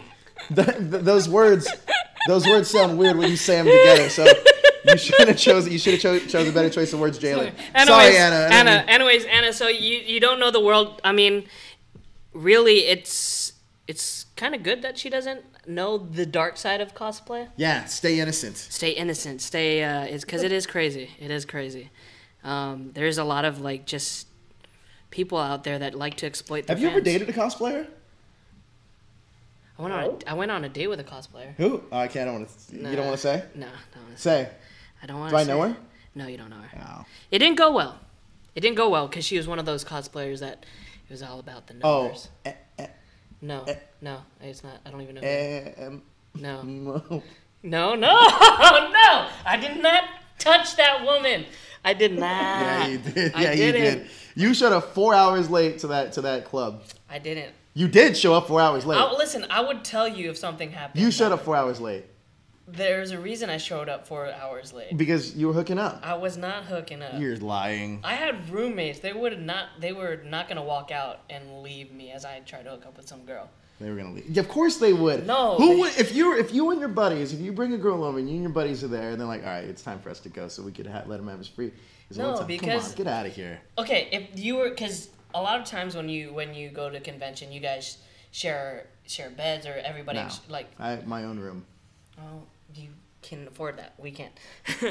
But yeah, I would feel it would be inappropriate for me to getting my business on a bed that other people are going to be sleeping on. Well, that's why they have housekeepers, right? So, Anna, what do you got for us as I keep talking about Sorry, we're so sorry, Anna.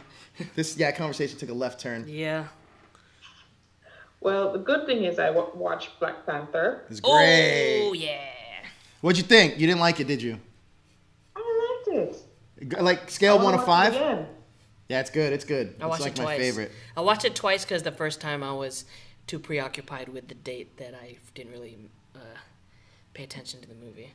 But I did watch it twice. It's good. I liked it. I really liked all the characters. I think my favorite was Shuri. I'd like to discuss cosplay more in depth, says Angel. I'm a cosplay noob. Okay. Discuss. We can do that. So what did you like about Black Panther? The characters, I didn't like the death of Killmonger. I know. Oh, spoiler alert. I didn't watch it. I watched it twice. Yeah, I didn't like it either. I felt like he could have been one of those villains that were... Do you really think... All right, spoiler alerts. Earmuffs. You really... Yeah, I don't think he's dead. I don't think he's dead. You don't think he's dead? No. How is that even possible? They didn't show him die. They kind of saw him kill over. You mean it would be like a DBZ thing when they just come back? No, Or I not- think not I dead- think not I think dead at that the end of the episode. I think T'Challa saved them anyway. Even after he said don't. Yeah, because he could be a good villain to keep coming back. And I think that what's going to happen is they're going to keep him in prison, and then all the aliens are going to come down in Infinity War, and they're going to need his help to fight him. Yeah. True. That would be a good one. But the movie has less impact if he is still alive. You think so? Yeah, 100%. But Because the good thing about it is it's breaking records. Yeah. Yeah. Last time I checked, it was about 526 million. That is great. I'm so happy for that movie. Black Panther deserves it. It's such a good movie. Ryan Coogler, great. I love all his movies. He hasn't made a bad movie yet. He hasn't, and it's him and Michael B. Jordan are like a 1-2 punch. I feel like. I mean, Michael B. Jordan. He came.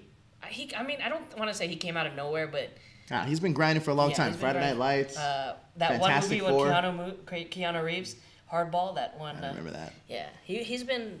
I like Friday. He was great in Friday Night Lights. I think he was super. He's been in a lot of man. Honestly, a super underrated movie that a lot of people didn't like, but I dug it. Was that Awkward Moment? Oh, that was a funny movie That's with a great Zac movie. Efron in it. Zac Efron. Yeah, that's that a was great good duo, a movie. great trio of actors as and well. Miles Teller. Miles Teller, they were great. Yeah, I mean he's great. All the actors that they chose for the movie were great. I don't think there's one actor in there that I would recast. No, it was perfect. The movie was very good. Yeah, I really liked it. I really can't wait for Infinity War so we can see more of Wakanda and see how big of a But part I he think played. they set Infinity War up to fail. How's that? So people love Black Panther so much that He's not going to be in a lot. he'll be in it, but the side characters that people love are like right now. I'm seeing a lot of M'Baku memes.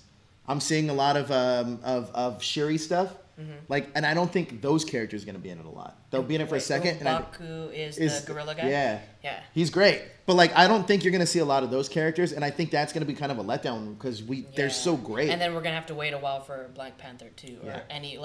any cameo, any part where they're going to be in. I don't know. Shuri was my favorite character. Shuri was my favorite character. She is so good. Her corny jokes and just how funny she was. She was great. Yeah. I thought she was great. I I'm telling you.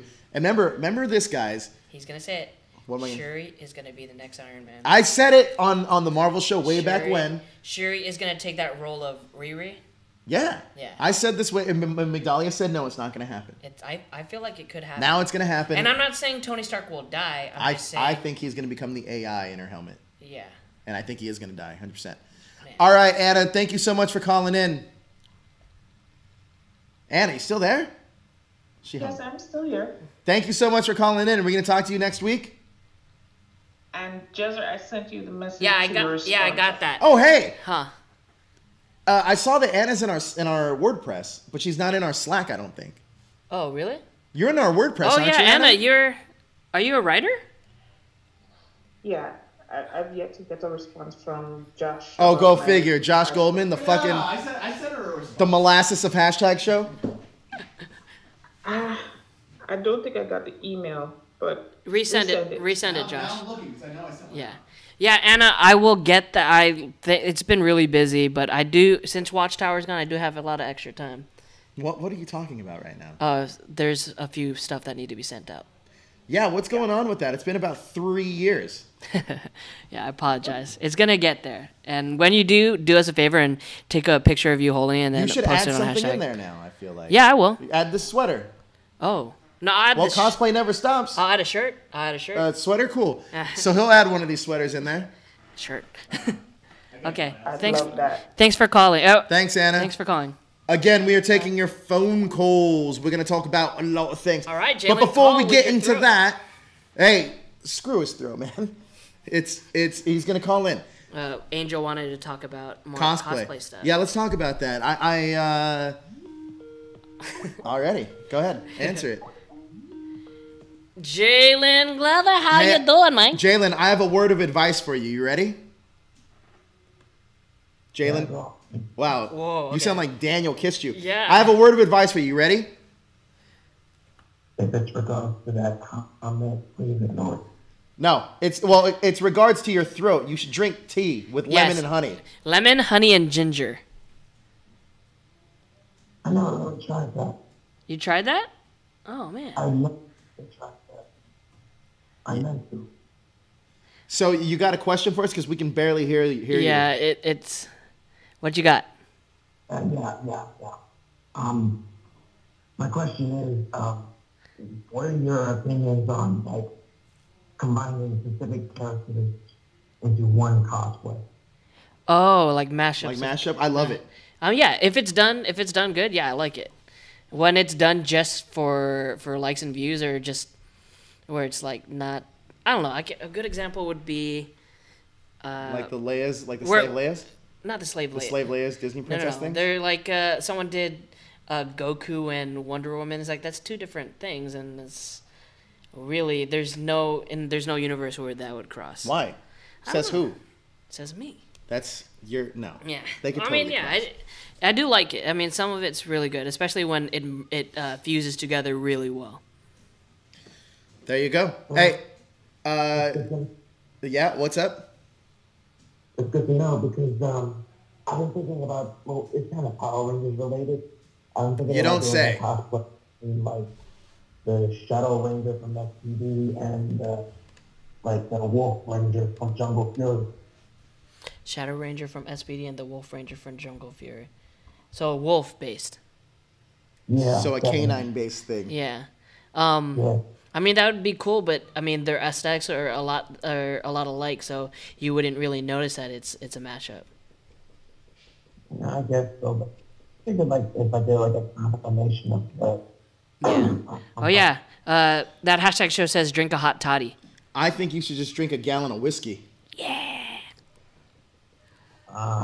If only I was 21. Well, alcohol kills germs. But Jalen, we hope you feel better, buddy. You know who he sounds like? He sounds like that dude from episode 2. You wanna try some death sticks? Oh, yeah. I don't wanna try some death sticks. I don't wanna try death sticks. Yeah, it's fun. Yeah, but I got the wet one, so hopefully I'll be Yeah, better. all right, man. Man. Take you feel care, better, all right? All right. We have another video, and then we're going to be taking our last round of calls. We were at ALA. Myra's at ALA. We've been talking about cosplay a lot on this episode. And ALA is known for its cosplay, mainly the fashion. And they also have a great fashion show. Mm-hmm. And Myra, let's check it out.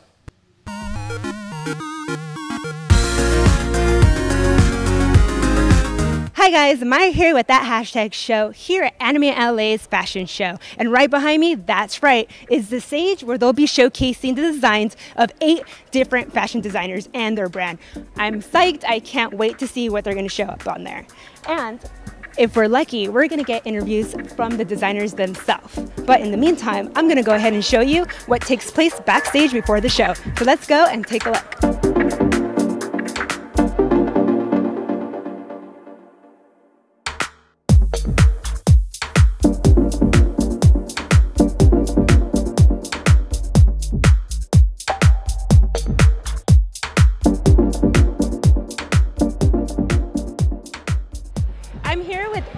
Dow with ACDC Rag, right? Yes. Yes.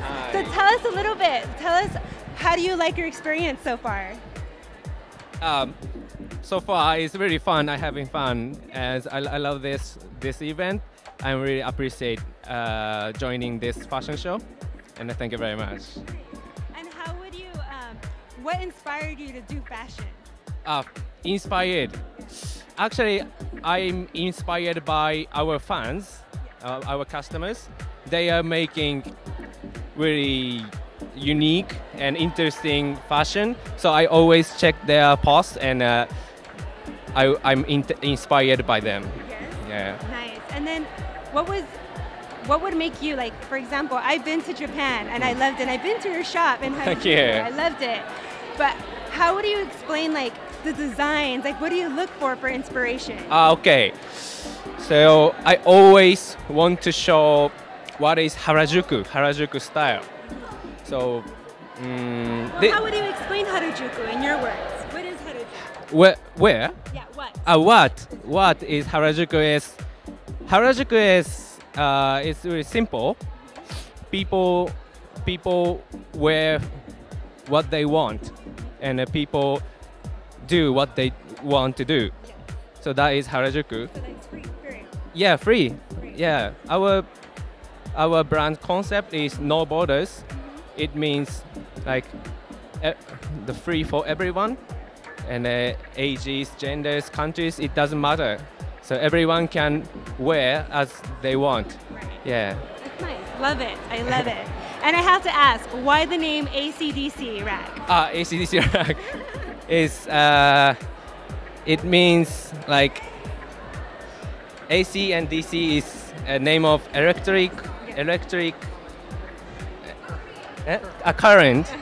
So direct and alternate. Yeah, alternate. So it means like for everyone. For everyone. Yeah. No boundaries. Pretty Yeah, much. exactly, Nice. exactly. But thank you so much for your time. I Thank can't you very wait much. to see what you have to show Okay. us. And again, thank you so much. Thank you very much.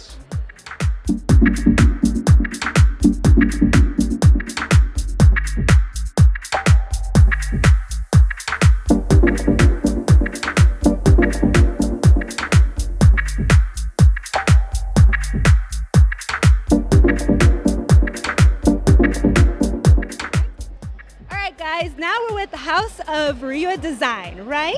Say I got it right. So tell me, I'm actually told that your inspiration of your work is from video games and anime. Yes, it is. So tell us, which one, like from what idea? Like what initially was the idea from? What anime, what game were like the main priority of your design? Or Well, the Bushido Pride that I'm working with now is inspired by BlazBlue and Guilty Gear. One of the best games out there. Nice. I was inspired by that. My design started as minimalistic. So I'm more of like emphasizing on princess lines, straight lines. Okay, nice, When I nice. was in school, it started with my grandfather used to tell me one of the most complex things is to create a straight line. So I kind of worked with that. Oh, nice. So would you say your grandfather was your inspiration in this career? He was the focal point of where I wanted to go. He was more of my direction. Nice, Yeah. nice. So tell me, what from all your collections, what are you most excited about right now, like to show off? All of it. All of it. Sure, All of why it. not? You don't have a favorite piece or anything that you would actually be like this one right They're here. all my favorite Really? because I put so much effort into all of them. And what would you say was your most difficult design? If I may, it's an asymmetrical dress with actual layers. So, and there's an invisible zipper on the back and Oh, then nice. a cloak to go with it, with a little hook and eye. Yeah. This Gotta have was that hook. literally in school, was my blood, sweat, and tears as a Really? pattern. Ugh. So how long have you been working in this career of fashion? I've been doing it before school, probably about like 5 years, and then after school, I would say probably about officially 9 years. Oh, nice, Yeah. nice. Yeah. So throughout this whole career, what do you say was the most hardest and the most easiest achievements in this career? Well, I feel the hardest thing for me is actually finding a belonging. Yeah. And the easiest was finding people to support me. Really? Yeah. No, I feel once I moved to San Diego, it was kind of like the rest just came. Just came Yeah. in, right? Wow. Well, I'm so excited to see what you have to show us. Oh, yeah. So, again, if you like to show off your twirl. Yes, do your twirl, do your Right. twirl. And then with this movement, what I like to call a movement, I'm not trying to rebel against the fashion world, but probably take it over. What's influences cosplay and of course the video games. It's a hashtag that we're pushing called Fashion Cross Cosplay. Oh, So it's nice. Fashion X Cosplay. So we got that. Well, we got that, right? Awesome. All right, so this is going to be my last question for you guys. Okay. For anybody who's trying to achieve, other fashion designers out there, Mhm. what advice can you give them that you wish that you would have gotten through your journey? Don't follow trends. Don't be a label person. So don't be what is expected. Yeah. Pretty much, be yourself. Fashion is art. Yeah. So what do artists do? Right. Break the mold. Right. They don't follow Exactly. people. They don't follow trends. They're inspired by people. So be inspired. Right. But don't follow. Be yourself and you'll find your audience. Perfect. Thank you so much for your time. Problem. Thank you.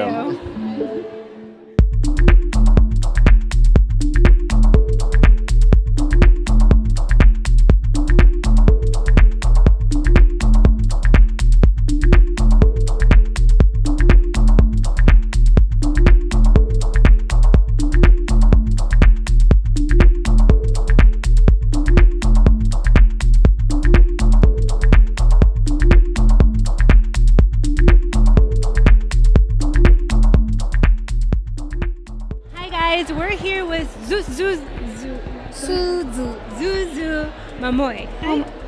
Hi. Well, we're here and we're just looking at this amazing cosplay. Thank you. Hi. Just wondering, how long has it taken you to cosplay? What inspired you to cosplay? コスプレをしたきっかけでいいんですよね。私は初音ミクが大好きで、コスプレを始めました。So I started when I was younger, about half, basically still high school age, and from there forward I just kind of got into it and just got into the competition field. Nice. And then, what would be your hardest cosplay? フェイトステイナイトのセイバー。So she's saying Saber とアルトリア。アルトリア。Altoria and Saber are hardest she's ever done. Nice. And then, what would you say?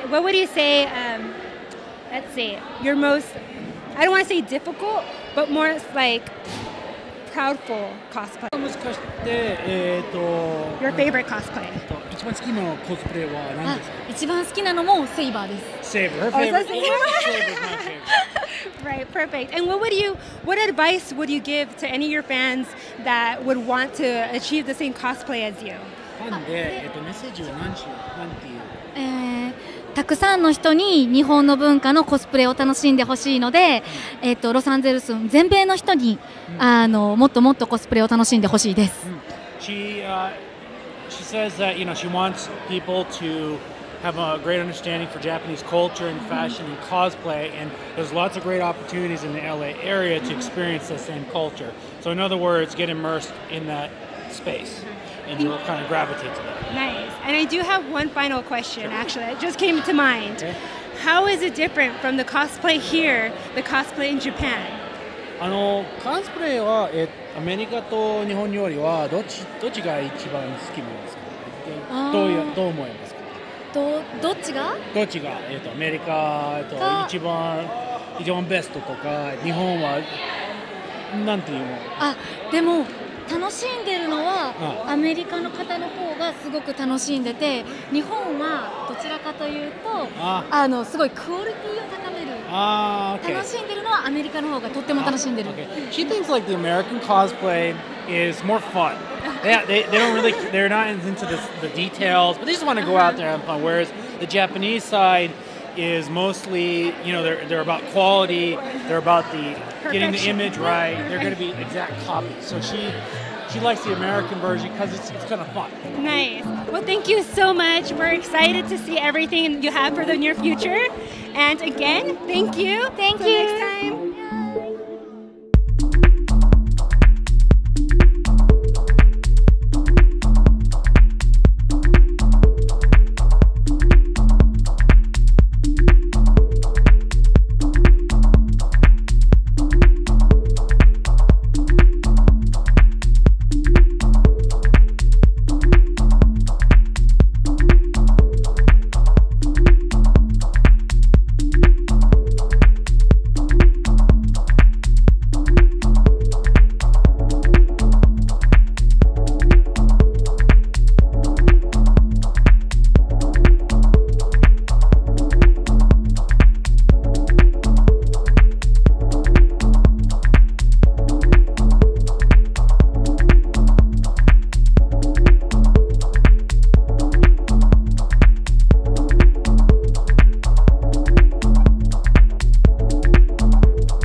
Guys, that's it for this year's Anime LA fashion show. If you enjoyed it as much as I did, then don't forget to hit that like and subscribe button to that hashtag show for more Anime LA fun.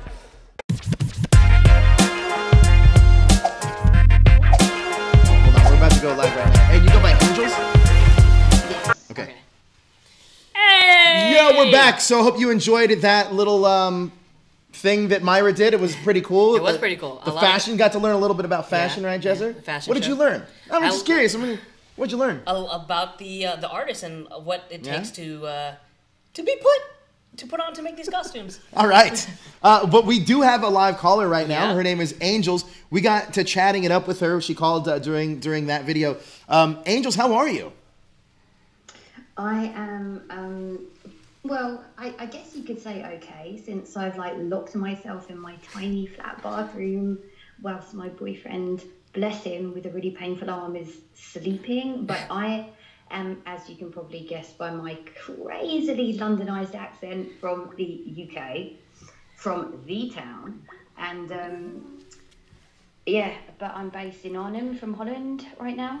So I just wanted to kind of call in because you guys have been on my sub list for a while now, and I enjoy everything you guys do. So nice. Thank you. You know what? I think you're getting everybody to fall in love with your voice right now. I'm just going to say that isn't from the UK.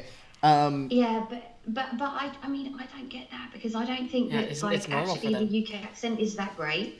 Hey, I'll tell you what, and a few of these people here can attest. I'm not going to do it. Can attest to this. It works. It does definitely work to pick up on people. No joke. Like seriously. True story. He tried picking up on a girl. Didn't try. I did, and it worked. It didn't work out to my advantage though, because then she like stalked me for like however long, and then I tried to convince her I was an American, and she wouldn't believe me. Yeah. And JD knows all about it. No, I'm talking about succubus. What about her? You tried your British accent on her. Oh, and then I talked to her in regular. I completely forgot. Yep. Yeah, so I mean, yeah, for you it's normal, but for some people they find it intriguing. It's exotic here. Yeah. Well, I personally find your guys' accents way better, but fine. We have accents? Whatever. I think everyone talks like us, I feel like. You know what? So I did find something interesting out, Angels and Jezzer, is I have a friend that's from Hawaii, and he told me, I asked him, hey, because he has a Hawaiian accent, and I asked him, for us, or for you, does it sound like you have, or does it sound like we have accents? And he said, no, not really. And I was like, why is that? And he said, because everybody talks like you guys on TV. So I was like, oh, it makes sense why they wouldn't think that we would have an accent. Yeah. A lot of actors now are from the UK, and they have learned their accent from watching TV. You got this chat going wild. Like you got Blackwing falling in love with you. You got Larry falling in love with you. Slow down, guys. I can't see the chat when Skype's on my phone. But big love to all of those guys, though. Wait, I have to ask you something. So I know that you were calling about cosplay, but do you have a cosplay? You just got into cosplay, is that right? Right, so I basically called you to kind of ask about it because I roughly know like what it is, but I just wanted you guys to explain it maybe a little bit more, and maybe I will get into it because I'm also a massive gamer. So like, Wait, yeah, do you play Overwatch? I do. See, Overwatch has a huge cosplay community. I used to actually help to run a WoW guild too, and be like a huge raider. My boyfriend is like the ex-main kind of leader of one of the top guilds on a certain realm, which I won't say, obviously. But and I play Hearthstone too. I love card games. I love Yu-Gi-Oh! I'm just a huge geek, really. Card games? You'd like John's stream that we have on Twitch. Card games. Oh, card games. Okay. I think she said. She could have said card, though, and I could be completely wrong. Made you. So, all right. So you wanted to know a little bit more about cosplay community and what it is exactly, and what we're kind of essentially talking about, right? Okay. Okay. So the cosplay community is essentially a toxic. No, I'm just kidding. The cosplay community is a lot of great fans dressing up as characters that they either appreciate or resemble, whatever it may be. It's a celebration of the fandoms that they're involved in. Right. So hence you'll see and it's more common. Exactly. So it comes from costume. So costume play, like you're playing the role of the character. Not everybody goes out and plays that character, but some people do, and that's where the term cosplay comes from. So the whole purpose of it is really a celebration of your interest, and you're celebrating your fandom. You're celebrating things that you really love, and you're sharing it with everybody else. And usually at conventions, when you're wearing a costume, you'll find other people that are wearing costumes from the same show, same fandom, and you guys just connect immediately. It's actually like on paper and like how it's supposed to be, it's really great. It's a really great. It's a great social community. It's a great icebreaker, for especially for anyone that that may, whether you're socially awkward or whether you're trying to just make more friends that are geeks like you. Before getting into this geek stuff, like me and my friends were geeks, but like my mass majority of my friends weren't. So it was almost like a hidden thing, but then I really didn't care. Mm-hmm. So then everyone's like, oh, that's kind of cool, you're into that. So luckily my friends were pretty accepting of it. However, the whole purpose of what we were talking about earlier was that the cosplay community has grown so big that, for example, a lot of folks do this for either the love of art or for the love of the characters they're portraying. But we're starting to see an influx of people doing it for the wrong reasons. When I say the wrong reasons, for popularity. Even popularity is okay, but to take money from fans or to, like, for me, if it's about the art or if it's about the character, cool. But then I don't understand why some of these people have like these Amazon like wish lists asking fans to buy them things. I think that's going a little overboard. So that's what we were talking about. Yeah, I wouldn't have met these guys over at the hashtag show if it wasn't for cosplay. You were cosplaying, we weren't. Yeah, I was cosplaying at a convention that you guys are covering, and that's how I met you guys. So, for me, I jumped onto it. I just started 2013 because I had scored tickets to San Diego Comic-Con, and one of my friends who cosplays, he said, "Oh, why don't you make a costume and then join in on the fun?" It kind of enhances some conventions. Probably not San Diego Comic-Con, not so much. But, so I made, my first costume was Rufio from Hook. Do you remember that movie? Yes, I remember that movie. Yeah. All right. So what I will say is that every single time BlizzCon's on, right? Because obviously I'm an ex kind of WoW player. I don't tend to play it now, but when I was like quite big time and Raider and stuff. And also I still actually casually play like Hearthstone. I have played Overwatch. I don't play Heroes much, but I appreciate all of the heroes and their skins and all of that kind of thing. And my favourite bit of BlizzCon is literally the costume show. Yeah. Me and my boyfriend watch it together Wait, every year. have you? So you've been to BlizzCon? Oh no, I haven't, sadly. But I watched it like live. You know, they do those e-tickets. We are going to be at BlizzCon this year, so we'll have coverage coming from that. BlizzCon, like, they have the best costumes. But now, you know what's cool about, I will say this about Blizzard, and I know this might not go for, because I heard it has a lot of trolls in the Overwatch. Yeah. But when you meet the actual fans face to face, they're actually pretty cool. Like, it got me like kind of wanting to play Hearthstone as well. Like it's really infectious. Fans are super cool there. Yeah, you want to know something really funny about that? Like, I'm an old school WoW player. Like, I started years back, literally like a decade back, and I know I don't sound old enough, but yeah, you sound like you cannot. I don't even want to. Don't. Yeah, you don't sound sound old. Yeah, you don't sound old. I'm not old. I'm still young. Well, technically. Hopefully, when I started, it was still very much the polite community. It was the community that like helped each other out, that people would like stop and help people, and that kind of thing. I have to say, sadly, towards the time when I quit, which was about a year back. And even then it was like an effort to keep stuff going. Like, I used to be the recruiter for the guild. You can probably guess why. Like, I'm a good talker and I can chat to people and I'm like, this is what's going on too, like blah blah blah. And I did do remarkably well, but you know when you just lose your spark for something, you can't really fake it for that long.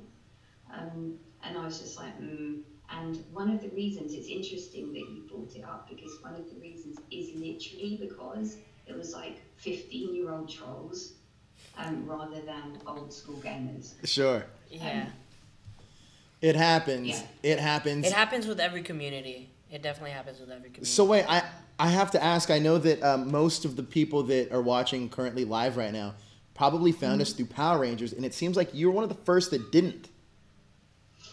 I don't think so, no.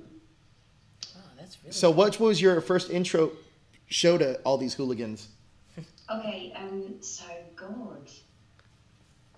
I think my main ones were like all of the Marvel stuff, so X-Men definitely. I remember when I was 6, I'm not going to tell you my actual age. I look much older anyway, so it's fine. But like, when I was 6, my high school teacher, my first school teacher asked us all, what do you want to be when you grow up? And I remember my entire class going, a doctor, like a lawyer, this, that. And I go, I want to be Storm from X-Men. And I knew right then that I was just like, okay, I'm a total nerd. So is Storm your favorite X-Man? Absolutely. You kidding? Interesting. Who's yours? I never asked you that. My favorite X-Men? Let me guess. Because I know if you were an X-Man, who do I think? I think you would be, and it's tough to say. I don't know who you would be. You'd be Puck. No. The little strong guy. That's not an X-Men. Unfortunately, I'm white, which is the issue. No, that's nothing. That's That has nothing to do with it. It's okay. It's totally fine. You could be Storm. You could be Juggernaut, even though you're 5'2" and about. You want to know who my favorite X-Men is? Who? Cyclops. Mine is Cyclops. No, mine is Cyclops. No, mine is Cyclops. I find him lame. Yeah, I like Cyclops though. He had like a connection. I mean, he's like hot. Don't get me wrong, but I don't find him like. Oh no, you know who else like early 90s or late 90s that was my favorite character was Nate Gray. Oh God, get out of here with that, Jezzer. What about Night Stalker? Night Stalker? Oh, I remember Night Stalker from. From the Night Stalkers. No. No, sorry, it's not Nightcrawler. Oh, Nightcrawler. Yeah, he's great. He's great. I loved him with the. He looks like shit, but He looks like shit. Who was I talking to and they had this crazy fascination with Nightcrawler? Oh, who was that? Was it Tony? It is Tony. It's Tony, Nightcrawler. She was talking about how, his tail and everything. It was getting a little weird. It was getting weird. It was a little strange. No, Nightcrawler was cool. I liked Nightcrawler when he was part of Excalibur. That team with Excalibur with Captain Britain. Yeah, and Captain Britain and Psylocke. Megan, the mermaid. Yeah, she was green. So, she was a mermaid. Yeah, I remember that. Yeah. With X-Men. Shadowcat was in there. She was? Yeah, because Loki the Dragon was a part of it. Shadowcat. I always found her lame too. That's amazing. Well, listen, you're amazing to talk to. Thank you so much for calling in. Is there any other questions you had? Because we could probably hear you talk all day long. Yeah. Well, actually, it was just really mainly the cosplay thing, but thanks for having me on. No problem. I will be another regular. I will pop up in the side chat every now and again. If you want to keep up to date when we're doing shows and stuff, you should join our Facebook group. THS Hashtaggers. It's on Facebook. Just type in THS Hashtaggers. It'll keep you up to date on everything you need to know. Yeah. And the community there is really cool as well. Yeah. Awesome. I will do then, guys. Thank you so much for having me, and also to everyone in the side chat that I can't see. I hope you can put up in my awful London accent, and I will speak to you guys at some point later. Okay? Awesome. Right. Thank you so much for calling. Jezzer, what do you say we take... Oh, call Larry. He called. Did he call? We'll call Larry. I love seeing new faces or hearing new voices. That was great. That was... she was awesome. We have Jamaica. We have... Yeah. London. We have... There's a few. There's someone from York. Singapore. Yeah. Who's the fuck called from Singapore? Or not called, but a fan from Singapore. Larry! Larry, thank you for all of the wealth of gifts you showered us with. You're so awesome, bro. You're the best. No problem. How you feeling, man? He's sick too? He's sick also. Oh, man. Going around. Daniel. Yeah, I'm just laying down to listen to you guys and watching the little hockey Olympics. Nice. The Olympics. So, man, thank you so much. How did you guess all? I mean, you obviously knew the Phoenix Soldier is my guy, but how did you guess everybody else's? Is it just based on that artwork? Yeah, based on the artwork, and then you've been so obsessed with the Phoenix Soldier since his debut. How about the Red Ranger? Well, I mean, I don't think I'm so obsessed with the Phoenix Soldier as much as I just know that character is me. Like that's my personality. So he said for the Red Ranger shirt, it wasn't Daryl's. That was for Jessica. Oh, is that really? Yeah. Oh, okay, all right. She would totally be a Red Ranger. Hopefully she could wear a medium because that's my only guess. So. Yeah, I think she's a smaller medium. Yeah. Jessica's a Yeah, she small could fit girl. that. Yeah.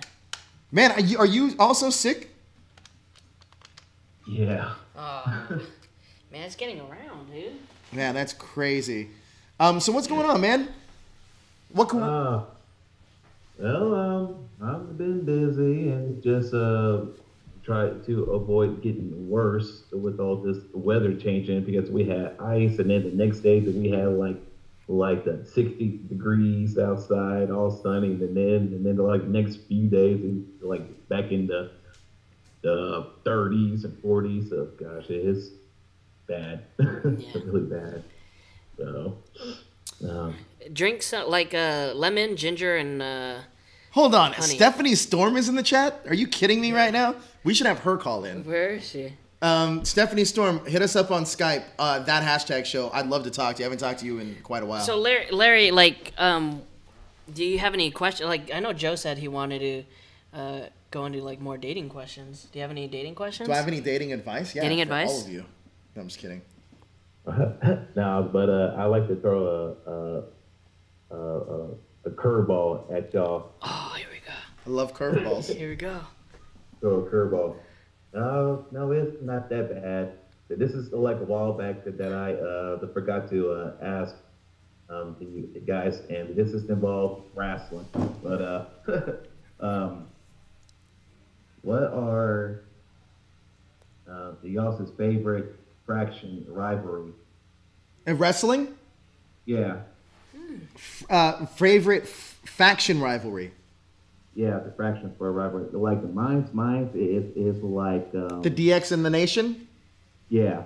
How'd you know? Did I tell you that? No, I just took a guess because I think that would probably be like mine too. I think. No, I think. Man, that's a tough one. Maybe was I say DX and the Corporation? No, I like DX and the Heart Foundation. I love the Heart Foundation. Yeah, DX and the Heart DX Foundation. and the Heart Foundation are great. Now, as far as like rivalries, is I think Shawn Michaels and Undertaker. Shawn Michaels and Bret Hart. Really? Over 100%. Undertaker? Those two guys hated each other in real life, Yeah. though. Yeah. We're having a wrestling show tomorrow? Yeah, we have a wrestling show tomorrow for the pay-per-view. Hey, Larry, you still there? Yeah. I can barely hear you. It's What's like going you're like cutting out. You moving away? You hear that? Yeah. Larry. Hello? Oh, there you go. There you're back. Yeah, man. I think that would be mine. That would be mine. Yeah, are you gonna be there for the wrestling show tomorrow? Yeah. Hey, I gotta chat you up because we made you a ranger in one of our series. Oh, yeah.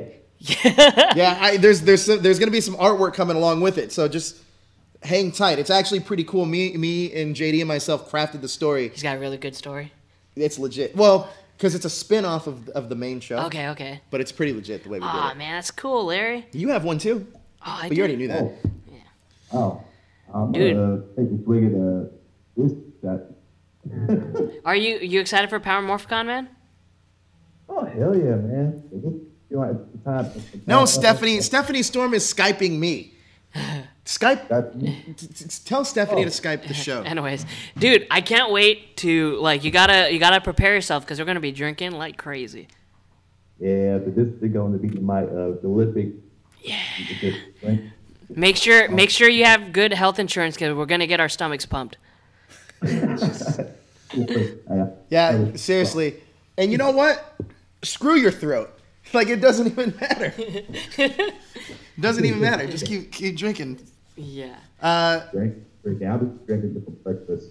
But yo, Larry, it was great talking to you, man. Hey, hit us up tomorrow on the wrestling show. I want to talk to you more about wrestling. All right. Thanks, brother. And Al, we got to talk about that Ranger stuff. So yeah, hit us up, man. Bye, bro. Later, brother. You want to take this? Yeah, take him. Here to see Japan boy. How you doing, man? Boy from Singapore. Hello. This is our first time hearing your voice. I always see you. You give us those comments on the Ranger stuff. This is our first time. So tonight we've had Jamaica call in. Yeah. New York. Yeah. Singapore. Yeah.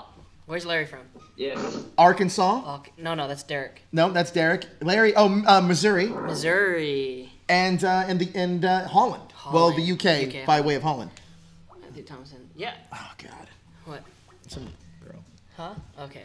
So Stephanie Storm. We're gonna call you back, Steph. What you got for us, bro? Hi. Yeah.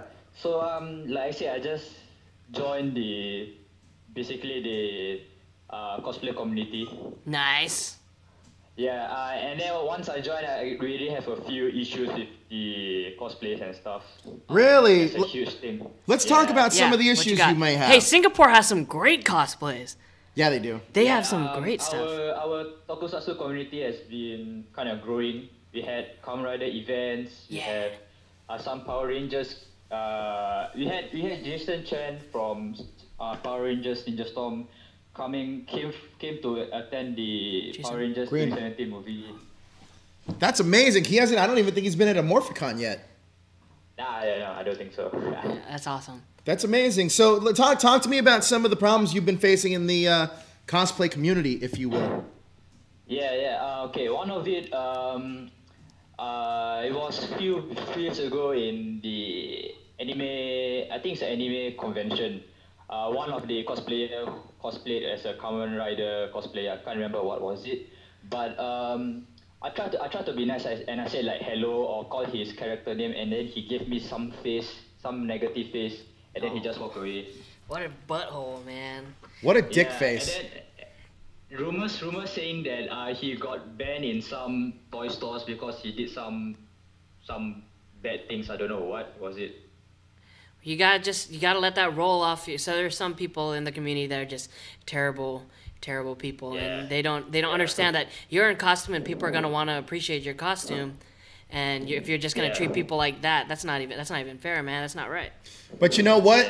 Is for every bad, there's always good, and that's why we wanted to do this show, is to try to encourage people, or actually, I really should say, try to let people not be discouraged by some of these people, because realistically, it's so cool that when I see cosplays, like I you always see Harley Quinn and Deadpool. Mm-hmm. That's cool. That's fine. But me personally, it's the stuff that I love to see. Mm-hmm. Like I was a big fan of Legion, so when I saw like a Legion cosplay, I was like, oh, dude, that's so cool. Or I'm a big fan of Westworld, so when I would see like Dolores for Westworld, we saw it at Comic-Con, and I was like, dude, that's great. Do you have a lot of cosplays? I'm starting a cosplaying group coming soon. We're gonna cosplay Kamen Rider Baron cosplay. Nice. Soon. Be sure to post pictures and stuff on TH's hashtagger so people can check it out. Yeah, and also be sure to also if you have a cosplay page that you want to show off all your stuff, post that there too, and we'll also help promote that out, man. That's for everybody. Everybody, if you guys got a cosplay page, post it on TH's hashtagger so everybody can check it out. Oh, nice. That's awesome. Yeah, and thank you always, because we always get your comments in the Ranger stuff. I know you're a big Ranger fan, so I got to ask you, what do you feel about the adaptation of Go Busters? Go Busters was it's kind of surprising. I thought it was Jezzer. Yeah. Jezzer, but then it was Go Busters because of the name. The name doesn't sound kind of fits with Go Busters, but it's kind of fits more with Jezzer more. Yeah. So yeah. Yeah. Well, it's I mean, we'll see how it goes. So I mean, they do get some hits, but they do miss a lot. Power Sabandas miss a lot. So hopefully they do well with this one. I mean, I feel like it's just like I was telling Johnny in the episode earlier, is I feel like it's just a placeholder, like for them to figure out what they really want to do with Hasbro and everything. Yeah. Well, thank you so much for calling. By the way, I keep calling you Hirzi Japan Boy. Am I even close? Yeah, it's right. It's correct. It's okay. Hirzi. Okay. That's awesome. Yes. I just wanted to make sure I got that right. Thank you so much for calling in, man. We hope to hear from you again. No problem. All right. All right, cool. Call Steph back. Okay. So for those of you that don't know, one of the people that used to be here is Stephanie Storm. If you don't know who Stephanie Storm is, she is a cosplayer that used to be on our channel. She just called us. She is currently living in Australia right now. What? Stephanie Storm? Hey, Joe. Hey, how are you? I'm good. How are you? I'm great. How's life in Australia? It's hot, that's for sure. It's cold out here in good old Los Angeles. Yep. But I'd rather be cold than hot. So how long have you been there now? 3 months. You like it? I do, yeah. You staying out there forever? I'll probably be back at the end of the year for a couple months, but yeah, that's the plan. Whoa, that's cool. Wow, that's crazy. How did if you don't mind me, how did you get out there? My boyfriend lives here, so it just kind of felt like, hey, been together for long enough, time to move. Man, it's probably a whole different world out there, huh? So wait, he got you to move to Australia instead of him moving to LA? As much as he would love to move to America, he can't. He's on 9 years with the military here. Oh. So he would have moved out here then? Oh yeah, he hates Australia. So it is easy to get people to come out to LA. Yeah. Just saying, if you're watching. So what else? Where was I going with all that? So yeah, Stephanie used to be here on the show doing a lot of the cosplay stuff. And you can follow her cosplay page at? Stephanie Storm Cosplay. Yeah. And you've been up to what lately? I'm still making costumes. I'm more or less trying to get settled out here. Mm-hmm. Apparently I'm like the new spokesperson for Vero, so that's a thing. Vera, you're on Vero. Yeah, I don't even know what it is, but yeah, I'm on it. I am on it as well. And then Stephanie Storm, just so people know how like some of the fun stories we used to have. Do you have a fun story about us or about anybody on the show? Oh, I have stories about everyone, but I'm kind of scared to share them because I feel like the stories you guys have on me are so much worse. No, I mean, we always tell stories about Jezzer, who's new here. This is After Dark. It's fun. Yeah, it's After Dark. I think they're going to find it fun. Tell us a good story about somebody. Ooh. Because I've heard some Stephanie Storm. Never mind. I kind of want to see where that one was going. Never mind. Go ahead. Tell a story, Steph. Okay, I'm thinking about, I don't know if you guys were here for this or not, but there was one time when I was hanging out with Chris Statton at an after party. I think it was before you guys had gotten there. And he was hammered. That's nothing new.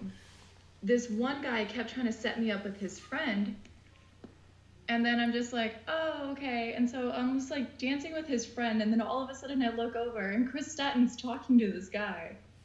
And then he's just like, I'm like, Stats, what are you doing? He's just like, oh no, I've never kissed a guy before. And I'm like, I was there for this. I was there for this. Huh? I was there for this. I don't know who Chris Statton is. This was at like after like it was like after Kamikazes. I feel like it was one of the Halloween parties. Yeah. I remember this. What? Yes, it was. Yeah, and he was just like, I don't know. Actually, this is like when I first met you. No, we're going This was like when I first met her. Like I met her during this weekend. Yeah. I completely remember this. Oh, that's cool. I also remember this time at Kelly's house. This one got fucking hammered. Everybody did, though, in fairness. Uh-huh. And I just remember like her and another dude that we used to be on the show, Donnie, they got into an argument. And then it was just a wild night. Kelly ended up throwing up on her couch. Like Isaac was staring at the corner of a wall. And then and all this was going on around me, and then me and Myra and I think Brian was just playing video games, but then Brian left off somewhere. and then yeah, that was a lot of fun. Oh yeah, that was the night when I ended up going, Kelly, come on, you should probably go to bed, and I ended up putting her in her room. Yeah. She passed out in her closet for a minute. Yeah. I was like, okay, mind you, I'm fucking wasted, can't even pick up the signs that she's about to vomit. Oh no! Did she throw up on you? Didn't you lock? No, I put her in the bed and then try to lock her in her room. Wait, didn't you lock yourself in the bathroom? No, Kelly did. Yeah, it was rude. That's crazy. It was a pretty wild night. Yeah, she ended up locking herself in the bathroom as I was trying to put her to sleep. Yeah, it was wild. Man. It was crazy. Where is this at? Kelly's house. Oh, really? It was 5 a.m. when I left. I was the most sober one out of all the people. What made you guys decide to drink this much? So it was a drunk stream. It was one of when we were doing the drink streams. And I remember after that one, because first of all, nobody had eaten. Oh, Myra was there. Will was there. Mike Rotundo, everybody was there. Damn. And we all went. And I remember... all I remember is we drank a lot. And, Brian brought this, Korean soju stuff, right? Soju is killer, bro. So we all drank it. I remember Isaac was just staring at the wall the whole time, just sitting at the wall. Stephanie was really wasted too. Stats was hammered. Me, I think the most sober out of that whole situation was me, Brian, maybe Myra. Me and maybe Mike. You and Mike. Yeah, that was it. I think we should have another drunk stream. It was rough, man. Is it bad? Because the thing is, we were doing dumb things. Like we would take like 5 shots before we even started. We had this fucking alligator that you would push a tooth down. Did you replace it with the knives? We replaced it with like little blades. No. Yeah. I was not there for that part. Oh no! Oh my god, that's so bad. It was crazy. Let's do it again. It was crazy. And then I also remember Stephanie Storm always she would every time we'd go to Geek Meet, she was always hammered. Man, I probably had. I had to save her one night from some scandalous people. Dang. You don't remember? Do you remember that? Which night? Because I do remember this happening more than once. So am I the new Stephanie Storm?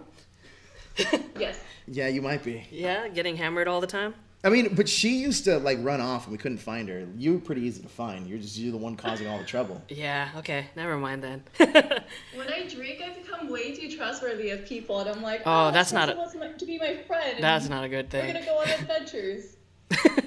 And adventures she did. Oh, and there was one night that oh my God, Power Rangers were involved in this story. Oh no. Oh no. You remember this? You know what I'm talking about? I know exactly which one you're talking about. That night at a Saver too, I left with some cosplayer, some girl. And then I remember like she got into like some stuff, and then she was like, "Hey, like where are you?" And I was like, I don't remember where I was. Like I don't remember where I was. Maybe Orange County or something. And she's like, I was like, "Did you get what happened?" He's like, "Yeah, I had to come back and get her." You remember that, Steph? That was great.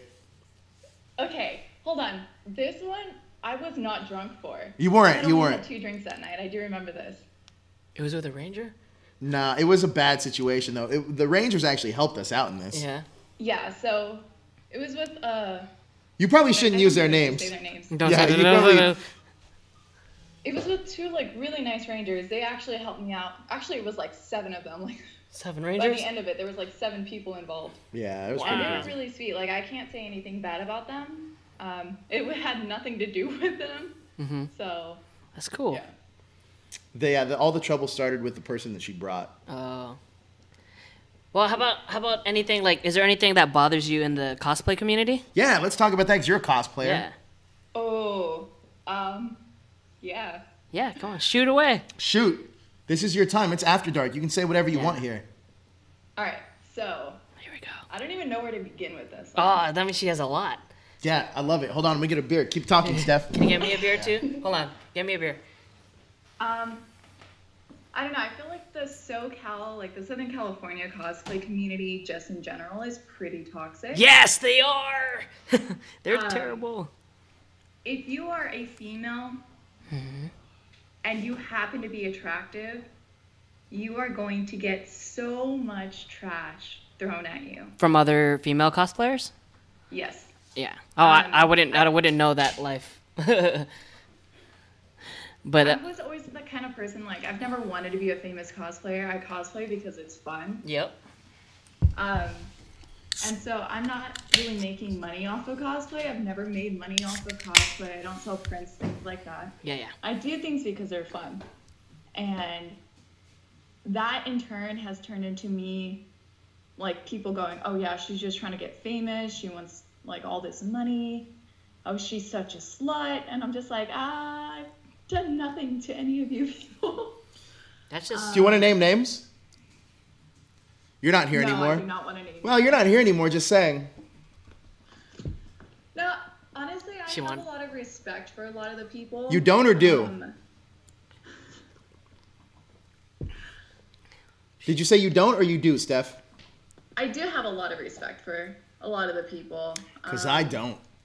I'll be honest with you. No, man, it's real. Like, listen, Stephanie, you have to admit, like, isn't it kind of weird?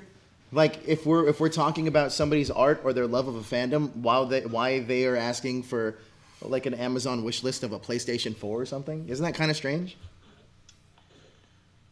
My take on it is I give people respect because they're able to make these costumes and they do a damn good job at it most of the time. Like, there's people out there that can do things that I could only dream of doing. Yeah. I think it's a little weird to make some money off of other people's creations. Oh, you brought up a great point, actually. I'm going to talk. That's a great point. I actually do want to talk about this. So, and I am going to dive hard onto this because there was a big controversy with another former cast member of Hashtag Show that used to be a cosplayer. It's not Stephanie, but it's another cast member that used to be here. She had a post maybe like a year ago or so that said something like 2 years ago that a magazine or a website took her body and her costume of a character, which was, I'm not going to say a character. No. But actually, I'm going to say it was Scarlet Witch, and they imposed Elizabeth Olsen's head on the body, and her question was like, can they do that? Do they have the right to do this? And I mean, I don't have a problem with them using it, but I want to be compensated for it, right? And my thought about that was, well, hold on. You can't really complain about it because first of all, you didn't create Scarlet Witch though. Mm-hmm. You made something based on this character. So it's not even like you were and she had monetized that character with some appearances and stuff like that. But I don't feel like that was the right response for that. You know what I mean? See, that situation, because I know exactly what you're talking about. That was a rough one because of the way that it was done. And like the website absolutely refused to acknowledge it. But that's not their responsibility to. Yeah, but what I disagreed about on that website's behalf isn't the fact that, oh yeah, they took her costume and like photoshopped Elizabeth Olsen's face on it. It was more along the lines of, even the costume that she made wasn't what Scarlet Witch really looked like. So I feel like, I mean, but it was pretty close. It was close, yes. But I was kind of more upset with the website itself because of the fact that, hey, this isn't actually what the Scarlet Witch looks like. But in fairness to that costume would have never have even gotten made had it not been for Marvel, right? So technically, shouldn't they be paying royalties to Marvel to even make that costume? Yeah. So with the situation is, if you're making money off of it, I feel like you kind of need to, I feel like you should pay money to the people who actually created that product. Mm-hmm. So anyone that's like selling prints and they need to things pay like that of themselves, of characters that someone else has created, I think it's a little strange. Yeah. And I don't want to bad talk anyone because hell, I'm friends with like one of the most famous cosplayers in the world, and I respect things that she does, and you know, it's a way for her to make money and things like that. But I feel like there's going to come a point when it's going to get kind of ruined for everyone because Marvel and DC and Disney and all these other companies are going to start coming down on cosplayers because they're using their stuff. And I think that's a good thing. Yeah. I don't think that's a bad thing. Can I chime in? No, absolutely not. This is my show. Now go ahead. Never. Okay, so I mean, I was involved with a cosplay group where we want to name names. We were Ninja Turtles, right? So we cosplayed as Ninja Turtles, and we did a few shows, and there were a few shows where Is this the entrapment story? We made money, and it was like 2016. They had the Ninja Turtles film come out, and they asked our team to come out to New York and do this show to help promote it. But the only reason that they did that is so they can find out who the cosplayers were or the people were under the costumes, so they could serve them a cease and desist because you can't be making money off of their product without their consent. And I'm totally fine with that. Like after that ended and they forced us to stop doing it, I'm totally fine with that, and it makes sense. I didn't go into it wanting to make money. It just happened, and so I'm totally fine that it ended, and I understand where each party is coming from. You can't really make money off of somebody else's product. No, I'm saying people do it, but I'm saying it's not. I mean, sometimes it's not right. No, I agree. So I'll give you another example of that. Is like well, obviously she doesn't know. We're doing this Power Ranger thing, right? Monetizing it would be fantastic, but I also know that we don't own the rights to Power Rangers. So it's a bit of a gray area, but I completely respect Saban because they own the name Power Rangers. However, they don't own certain Sentais. So I think there's loopholes. There are loopholes to everything. Loopholes. He's got to be smart enough to figure them out. Yeah. But no, I completely agree. But I also think that, sometimes like you also got people taking advantage. Like there was that news story and that one guy that was dressed as Maui. Oh yeah, have you heard it? Yeah, that was terrible. And he was an LA guy that would go to parties, but he would never show up and just steal their money. What's that? I have no respect for that guy. I've met that guy on multiple occasions. Oh really? He's like the worst type of human. Yeah, I don't even know. Honestly, I don't even know how his business plan worked. He was losing out every single time. He's an idiot. Yeah. So he's on the show next week, though. I'm just kidding. Speaking of who is coming on the show, Ivan from Club Cosplay is going to be here. For real? Yeah, at the 100% the week before Club Cosplay. Are you serious? Yeah, 100%. I've invited Ivan on the show, and it's going to be a no holds barred interview between him and I about what happened. What didn't happen, how Club Cosplay came back. We're gonna talk about everything, and can I sit in the audience? Can I be right there? Yeah, it's gonna be a good one. It's gonna be a good one. Can I call in for this show? Absolutely, we're gonna be taking live phone calls. So this is gonna be is going to be the one to watch. Crazy. I mean, for me, I met him. He was he was nice to me. I don't know.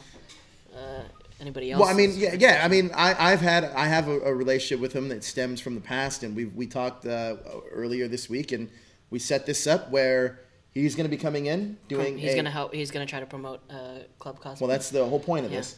But the main thing too is that we're going to talk about everything's on. We can talk about anything.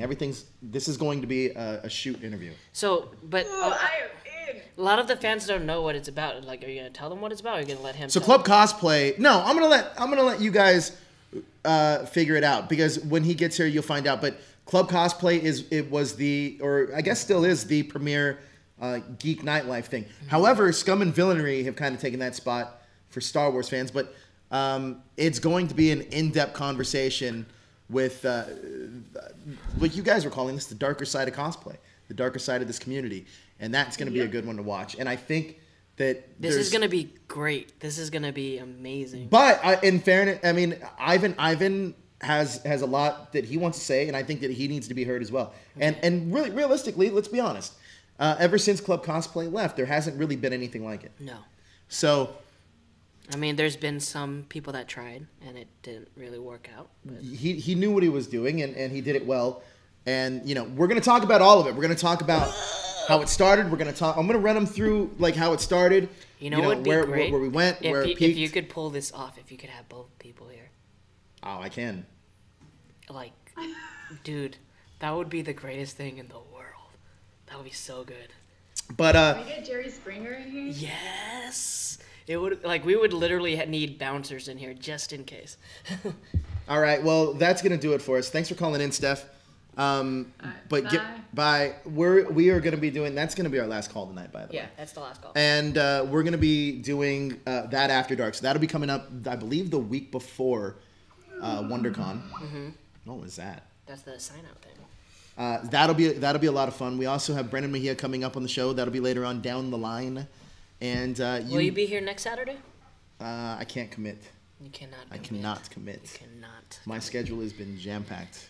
All right, so I'm gonna just for sure we're gonna find an alternative person maybe. Well, why don't you do a solo? No. This is the chip challenge. Oh, I'll if I can make it. What's the date? Let's see. Let's go through my schedule live on air so I can. Joe really is a busy man. Next Saturday is the 3rd. As of right now, I can do it. Yes. As of right now, I think it's the 5th and 6th that it's gonna be a problem. Nice. That's gonna do it, guys. Thank you guys so much for joining us. A lot of great new faces in here, like Angels, and a lot of great returning faces like Anna Miles and Blackwing and Matthew Thompson.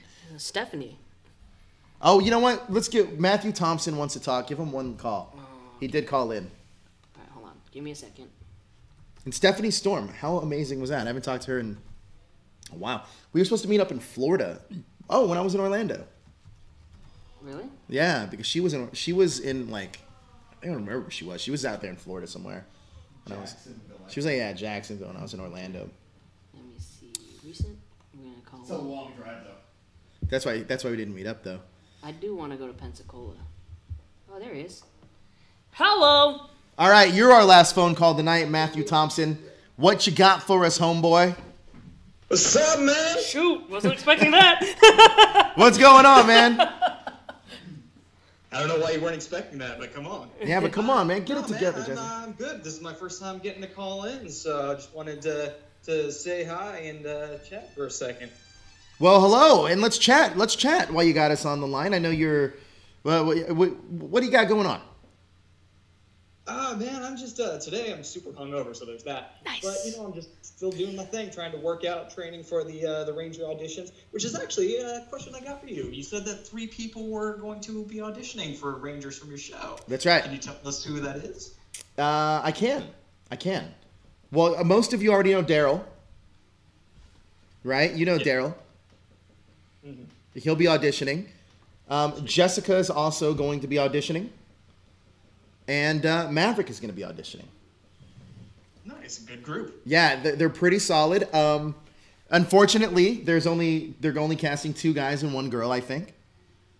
So it's going to be very difficult. But I do think that I will say this, and I know that once Jessica gets into it, she'll get into it. But Maverick, that I've seen, has been like super, like she's getting like. Right. First of all, for those of you that don't know, she's somewhat of a gymnast. Yep.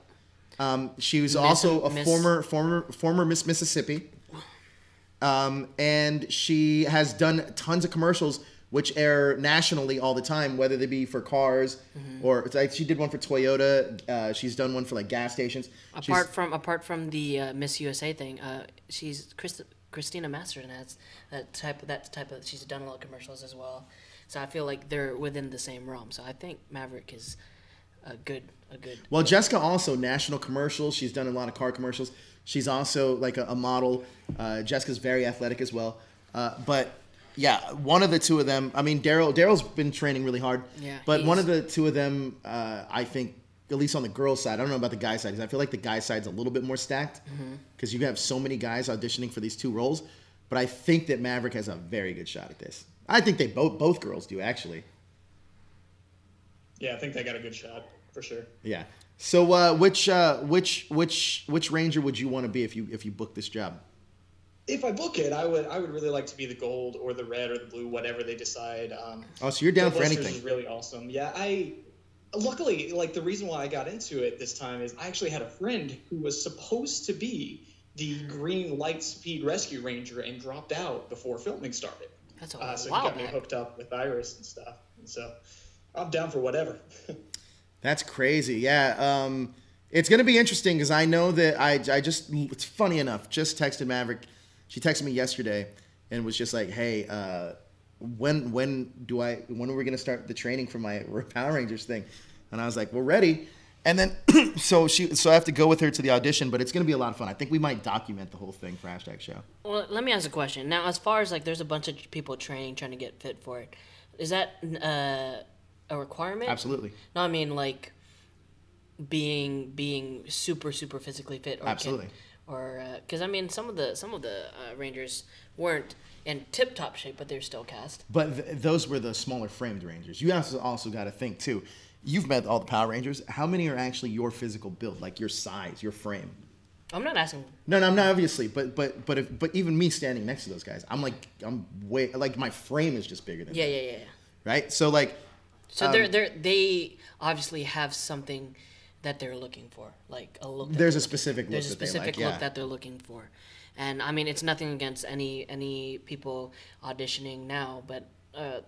They already know what they're looking for. They will. Well, I mean that's what casting breakdowns are all about, right? They will know. I'm saying like what they will know if you're it as soon as you walk through the door before you even say a word. You think so? Yeah, you're. I mean, I think a lot of it has to do with obviously your look, but if you can win them over with your charm and personality, then that's a whole different ballgame. Yeah. And I think that it's a possibility, obviously, but I definitely think with Maverick and Jessica both have a damn good shot at it. Damn good shot. Like both of those. I think Daryl has a decent shot. It's going to be a little bit more. It's going to be for Daryl. It's going to be an uphill battle. It's an uphill battle, yeah. Because you got to think, Daryl looks very young, but they've obviously even stated that they're looking for older than high school aged people, and I think Daryl falls into this high school age category. Yeah. So it's gonna be a little harder. I think it's gonna be a little bit more difficult for him. But you just gotta work at it, and you just gotta keep trying. I mean, some of these Rangers have been auditioning sometimes 4 times. I mean, that's the big rumor too, because a lot of people are saying that, like, I mean, the first people that they're probably gonna go to are the people that didn't get it last year. Yes, and that's not. I mean, that's not a rumor. That's pretty much what's been going on the past few seasons. People that have been cast as Rangers have been people that have been getting callbacks from many shows before. So they have a good number of callbacks that they have already lined up if they're still available. So it's gonna be, for the newcomers, it's gonna be definitely an uphill battle. Yes, but I do think the thing that Maverick has as an advantage that Power Rangers could actually tout, she is former Miss Mississippi. Josh, can you find a picture of her as Miss Mississippi? Just type in Maverick Garcia, Miss Mississippi, and it's going to pop up. And she's that positive personality. I think she's one of the nicest people you're ever going to meet. And even when Brandon looked at her profile, I was like, oh, she's a Christian. Like, yeah, she is. And then a lot of the Rangers now are pretty strong in their faith. Are you? I'm not. That's why I can't be a Power Ranger. Amongst the height requirement. Weight requirement. I am not kidding myself. I will be fine being like one of those suit actors. That would be terrible. That would be great, actually. You could be like that turtle monster guy. Yeah, definitely. That turtle monster with the stop sign? Yeah, with the stop sign, exactly. So what else? Where were you calling from, by the way, Matthew? Earlier you were talking about Hawaii. That's actually where I grew up, man. Damn, Hawaii. I love, what part? Hilo? No, I actually lived in a town called Eva Beach. It's right down from Pearl Harbor. Ah, gotcha. So you're obviously excited about auditioning. I know there's Maverick. There's Maverick when she was Miss Mississippi. She looks so young. She looks like a little kid right there. This is so funny. How is she, like 12 over there? I know, she looks like a child. Can we pull up a current picture of Maverick? Do the one where she's like standing next to the, like looking at a car. There's a car behind her. She's like looking off in the distance. What are you talking about? She looks like the Pink Ranger from that movie. What? Yeah, there's a picture where she's like. Did I tell you what we did at MorphiCon with Maverick 2 years ago? You had her do interviews. Right? Yeah. But I told everybody that she was like Becky G or Naomi Scott. I would tell them. No. They totally believed it. All the Rangers totally believed it. That's so crazy. Because she has that look. You know what I mean? Yeah. So you're calling from Hawaii. I'm calling from Seattle. Oh, you're calling from Seattle. So you're flying down specifically for the audition. Yeah. Luckily, I just filmed a few commercials. I was lucky that I booked a few things recently, so that'll pay for my trip. Nice. Have you been in a lot of things? I was on a few episodes of Lost. I worked for Disney for a little while. That's one of Who are you on Lost? That's my favorite show. Oh, really? That's awesome. Yeah, I was in 2 or 3 episodes. I can't honestly remember, but yeah, I was in a few episodes. Lost was great. That was the best show ever. Better than Power Rangers, though.